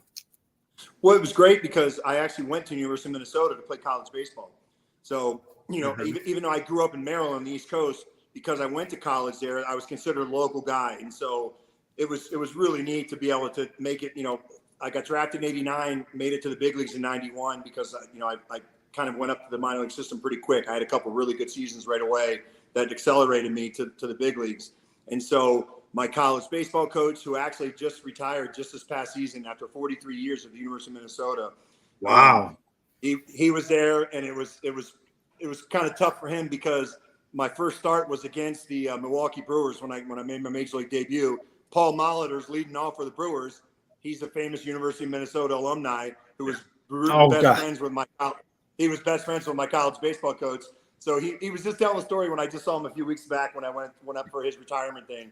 And he goes, God, Denny, I'll still never forget when you made your debut. And he goes, I get a phone call from Molly saying, hey, everybody called him 14 because his number was 14, the head coach from Minnesota. He goes, hey, 14, what's the kid got, man? He goes, I can't tell you that, Molly, man. You know, that would be like me giving him the secrets that get you out and stuff, too. He goes, I'm going to be Switzerland, man, and remain neutral on this one. But it was fun, man, because like I said, even though I didn't grow up in Minnesota, going to college there and considered a local guy and stuff, and be able to make my debut 2 years after just finishing my college baseball career there was pretty cool. And then it was crazy when I got traded from the Twins to the Pirates in spring training the next year. I remember in '91 in the postseason, I wasn't on the playoff roster, but they kept me around and let me experience the whole thing with them and stuff. And in the 3 or 4 days they had off in between the ALCS and the World Series, the local media did they're like, well, hey, we're getting ready for the World Series, but, the future looks bright for the Minnesota Twins also too, and they've got a lot of good young stars, in Denny Neagle and Willie Banks and Chuck Knobloch and Scott Erickson, all those young guys that got drafted together and stuff. We had a really good draft the year I got drafted. Yeah. And so Andy McPhail, the general manager at the time, says, yes, the future definitely looks bright. And he said, if there's one thing my dad taught me, because his dad was a famous executive, Lee McPhail, in the game of baseball too. He said, one thing my dad taught me was you win and die with pitching. And he said, so I can tell you guys flat out that, I'm not getting rid of any pitching, man. If any of our fans are worried about that, we got some great young pitchers that are going to be here for the next 5, 6, 7, 8, 9 years, hopefully, And so the next spring training, we're doing PFP pitchers fielding drills on the backfield, like we always do, covering bunts, covering first base and stuff. And Tom Kelly all of a sudden yells to Dick Sutch, the pitching coach, hey, Sutch, send me Neagle. So Jack Morris and a couple of the veteran pitchers are going, uh-oh, what'd you do last night, kid? I said, nothing. I was in bed at like 8 o'clock, man. I swear to God. So I go walking over to Kelly. Kelly puts his arm around me and he says, son, Mr. McPhail's just informed me that you've been traded to the Pittsburgh Pirates. And there was nothing, this is before social media, any of that stuff. But I'm telling you, I hadn't even had one phone call from my agent saying, hey, I'm hearing some rumors you might get traded. There was nothing. So it just came out of nowhere. I didn't even know about it. Wow. I didn't even know there was an option of me being traded, especially after what Andy McPhail just said, previously before that, and so it just really caught me off guard and just surprised the heck out of me. But then my second reaction was, I got traded to Pittsburgh Pirates. My mom was originally from the Pittsburgh area, grew up there, went to high school there. Her dad was a Pittsburgh police officer that used to work games, on the side at Forbes Field and stuff, like cops do on the side, and stuff, whatever. Mm-hmm. And he passed away when my mom was young. I never got to meet him and stuff, whatever. But it meant a lot to my mom because she grew up a Steelers and Pirates fan and stuff. So, and it was only a 4-hour drive from Baltimore. So my family was pretty excited knowing I was going to be a lot closer to home. Well, that's pretty cool, though. I mean, yes, you got traded. Yes, that must have, stung a little bit, but it was cool that you were closer to home. Yep, absolutely. Yeah, it's always nice to be closer to home because I know, you when you were active, when you were playing, I'm sure it was hard to be away from family with all that traveling. There wasn't a break for you guys. You know what I mean? You were just, okay, we're done with this series, on to the next city. We're okay. Now we're going to this city. We're going to this city. There was I feel like there was never a break in between. And, I can't imagine the amount of travel being difficult throughout the year. Because even after the season's over, you guys are only off for a month or 2 months. Then you have to get back. 2 months, yep. Yeah. Yep. So, and I feel like those 2 months go by like that, they go by so fast. You're just like, okay, well, back to the grind again, what was there a stadium that you liked playing in, your favorite stadium? Yeah. There was two of them really. It was funny because the brand new one now, if I had answered this question now, people would say, oh, okay, I get it. It's such a pretty stadium. But one of my favorite stadiums to pitch in was the old Jack Murphy Stadium, the San Diego Padres Stadium. Mm-hmm. It was nothing to look at. It was, because it was more of a football stadium than it was a baseball stadium, Yeah. A lot of those stadiums back in the day that they used to share with the football teams, they were more set up for football, just like always, football always gets the better end of the deal and stuff, whatever, Of course. But man, I had my best career numbers there. I was I want to say 5-0 with a 1.9 ERA career pitching at Jack Murphy Stadium. It was crazy. It was just something about, and it wasn't known as one of the best pitchers parks too, but there was just something about knowing that every night you pitch there was going to be 72 and beautiful out, because of how beautiful the weather is in San Diego.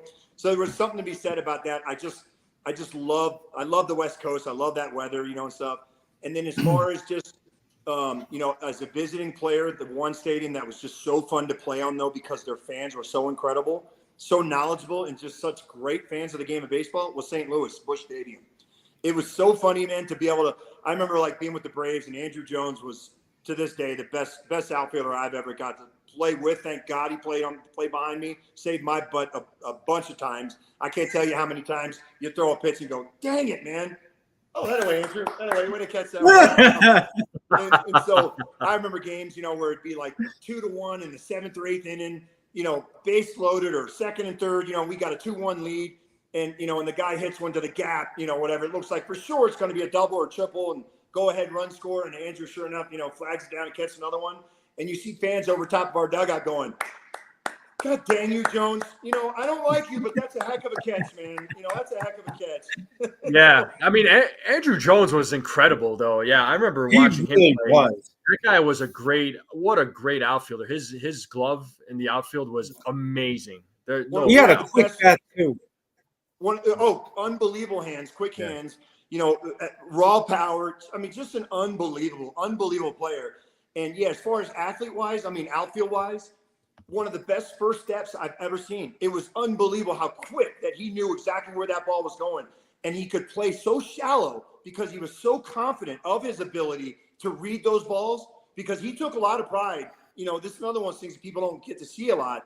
But during batting practice, he practiced getting those jumps off the balls, watching the guys, and figuring out how quick he had to go and what moved and what drop step and everything.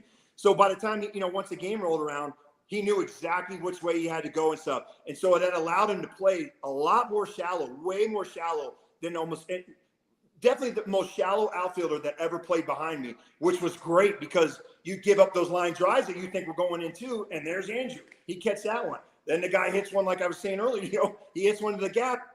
Andrew got that great jump and he had such, quick feet, and he was sneaky fast too and stuff that he could track down those balls in the gap too. So, the guy just caught everything. Yeah, that guy, Andrew was, he was a lot of fun to watch during that time. Should be in the Hall of Fame.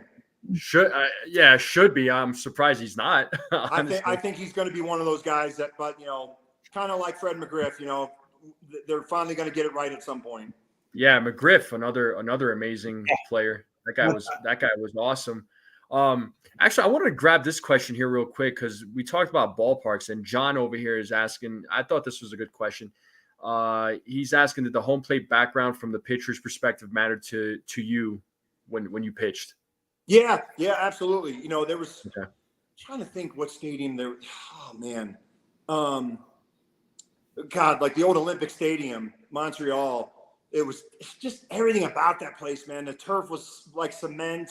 Mm-hmm. I cannot for the life of me remember what the background looked at, but there was something about it that just didn't sit well with me.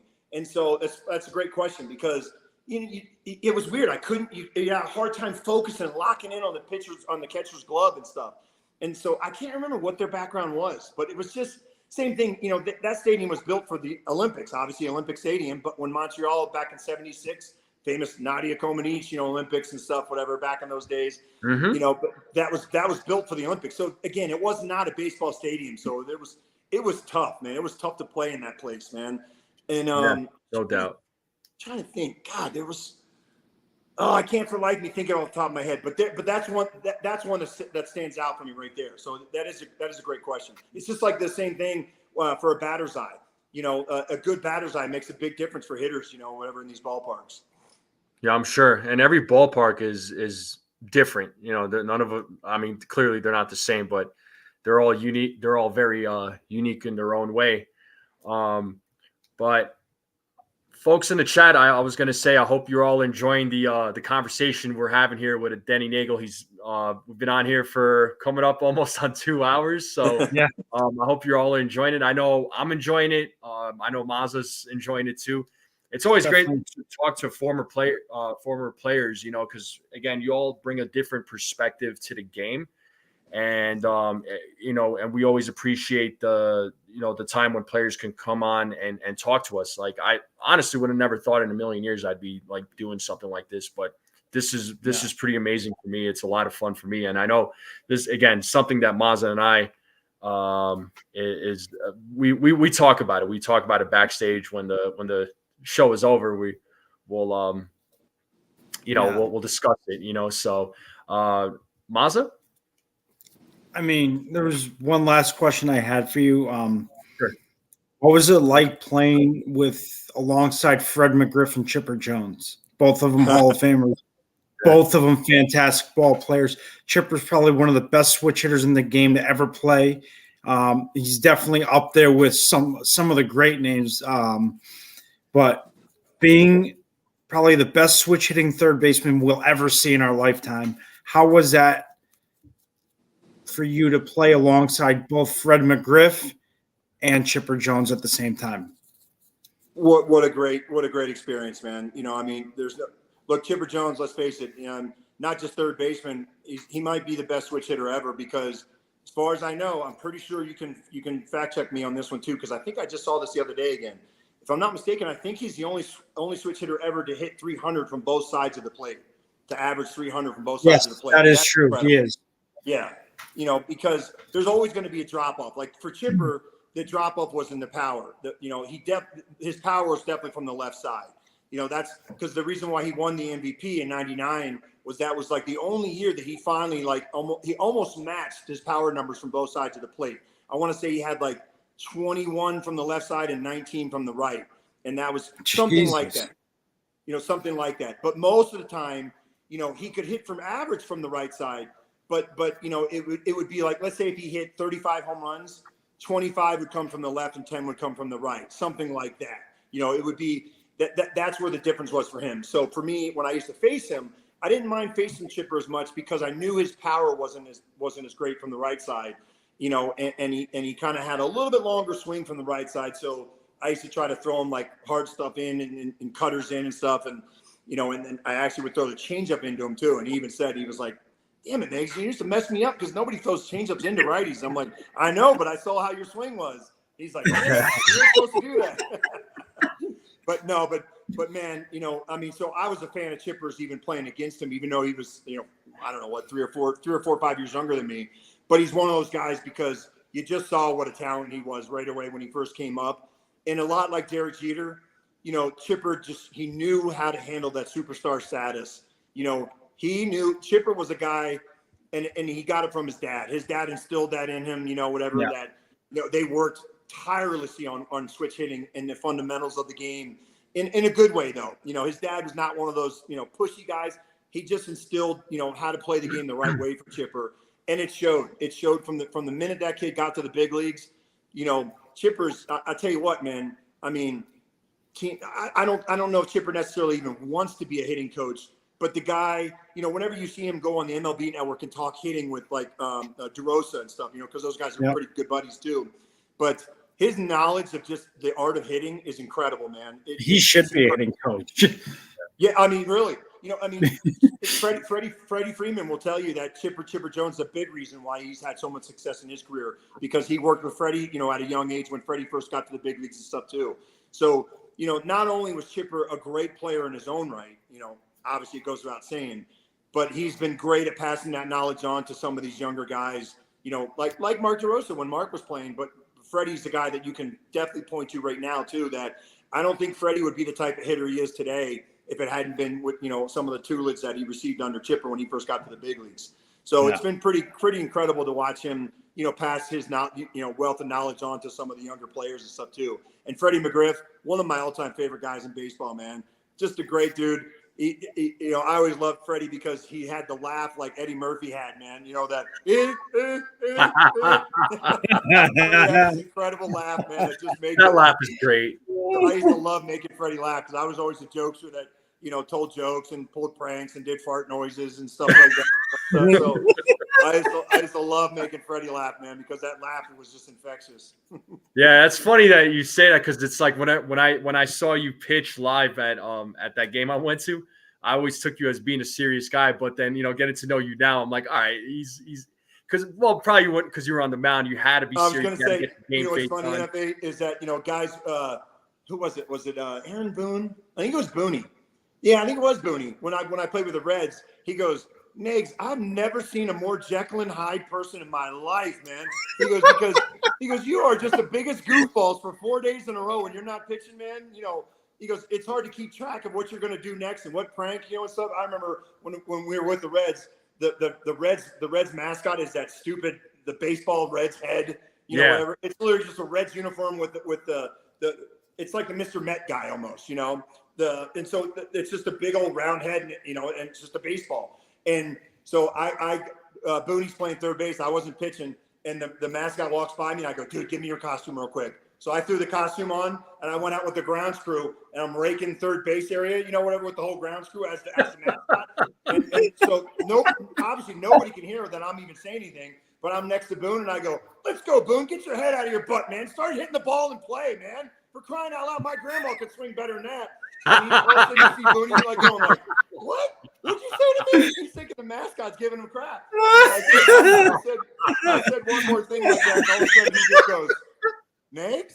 I just shake my head. He goes, Jesus Christ. Oh, my God. That's great. To respond like what you just said, that's what I was known for. I was a goofball and had as much fun as I could, those 4 days I wasn't pitching, to try to keep the guys loose, and have some fun energy, in the clubhouse and the dugout. But on the day I pitched, flip switch, I put my headphones on, don't talk to me, don't look at me. I was going to be locked in because that's my one day to be laser focused, man. That's my day to shine. No doubt, man. Okay, cool. Yeah, no, that's great. Such a great that's a hilarious story. But yeah, it's just seeing you in the game, seeing you on the mound. I was just like, man, this dude is serious. Like you could tell he's like so intense. And I'm like, all right, well, I guess you can say, a lot of folks are like that, right? There's a serious side. There's times to be, you got to be serious, but sometimes you got to let a little loose, crack some jokes, make people laugh. But then when it's time to get serious, that switch in the brain, right away, when it needs to go off. Right. So, yep. No, absolutely. I like that. I like that. One last question for you. Do you ever think about coaching in Major League Baseball at all, or is that like completely out of the question? I don't think so. I think if I had even thought about that, I think I probably would have wanted to possibly get involved in that by now, Yeah. So, don't get me wrong. I'll never say never because, I'm enjoying the heck out of coaching at the high school level right now. It's really, it's funny. I was only supposed to do it for a couple of years while my son was still playing in high school, and he graduated last year, and now, he's not pitching in college. He's just going to school now. Nice. And, But last year during his senior year, he came home from school the one day and he goes, so Dad, a couple of sophomores and juniors wanted me to ask you if you would come back for one more year. And he goes, I told him like, hey, you guys can talk to my dad. He'll talk to you. You guys can ask him that. And so we lost, not this past season, but the year before, we lost in the regionals. And about 3 or 4 days after the regional was over, I get a group text message from like 4 or 5 of the juniors. They're like, Coach, will you please come back for one more year? And I'm like, oh, man, you guys are killing me, man. But I already knew I wanted to come back anyways. So, that famous scene in The Wolf of Wall Street where Leonardo DiCaprio's character goes, I'm not effing leaving. I'm not effing leaving, Yeah, So it's a great scene. They're all, yeah. So I got that. I got that like 10-second clip, whatever from YouTube or whatever. And I go, hey, guys, this is how I feel about Chargers baseball. And I sent them that clip. And they're like, let's go. All right. That's awesome, man. But so I'm having too much fun coaching at the high school level where I feel like I can really work with these kids and stuff, and so I think I'll do that for a few more years and then just kind of see where life takes me after that. Yeah, I don't blame you, man. I think life is a lot easier coaching kids than grown men. So Yeah, and another part of it too is like you were saying, I don't know if I'd want to do the travel like that anymore too. Right. I kind of want to just have some fun, do it for a little bit of a season. We're at the high school level, and then be able to have my off seasons too in the summertime and everything to go golf and hang out with my family and stuff. Yeah, absolutely. Well, Denny Neagle, thank you for coming on, man. It was a pleasure. We're gonna close it out here. It was a lot of fun.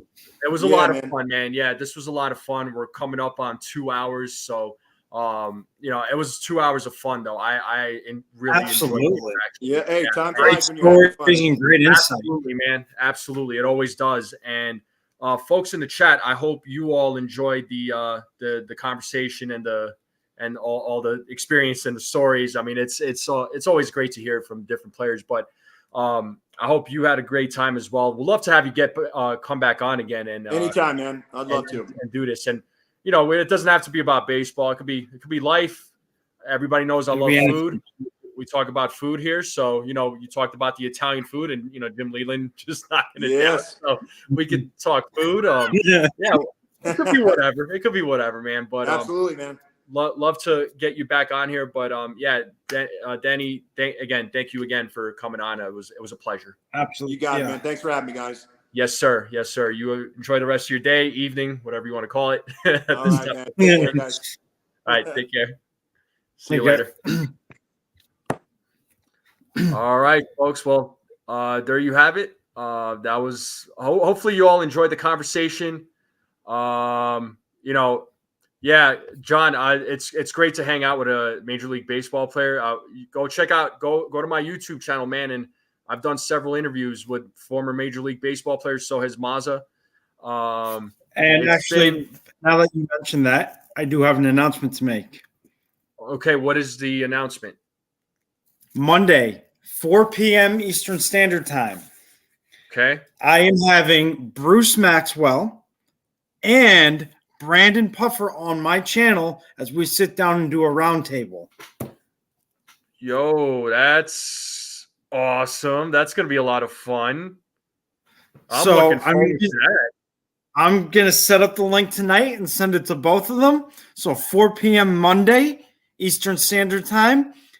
Brandon Puffer and Bruce Maxwell will be joining me as we sit down and do a roundtable. And I hope you can make it, because it'd be fun to have you on there as well.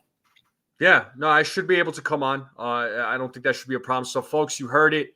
Maza and I will be on there. We'll be talking with both Bruce Maxwell and Brandon Puffer. So that's going to be a lot of fun. And so, it's a round triangle table. Yeah, nice one. Exactly right. Yeah. All right, B-Rod. my man is out of the closet. Cool. Yeah, exactly. He'll be back in the closet in a little bit, though. Yeah, but folks, I do have to get going though. I'm going to close it out here, but appreciate you all coming on. I'm sorry I couldn't get to all the questions. There was a lot of conversation. So, but I do appreciate you guys asking the questions and dropping the questions. I was able to get to some of them. I hope you all enjoyed the interview. I know I did. Maza, I'm sure you did as well. A lot of fun. Stay tuned, folks. Stay tuned. We're talking with Nitin, and shout out to Nitin, man, for making this happen. Nitin is killing it. Yeah, Nitin and his team are absolutely killing it. So, shout out to Nitin for making this happen. Stay tuned though, folks. I got more player interviews coming. Nothing is set up yet, but once it does happen, just be on the lookout. Just hit that notification bell. Hit that subscribe button. Hit that like button. Share this out with anybody you know. Make sure you guys subscribe to the 4 Train Express too. Let's go support him as always. All right. As always, thank you all for coming on. I'm closing this out. You all enjoy the rest of your evening, and I will see you all next time, or should I say we will see you all next time. Have a good evening. Boom. Have a good night.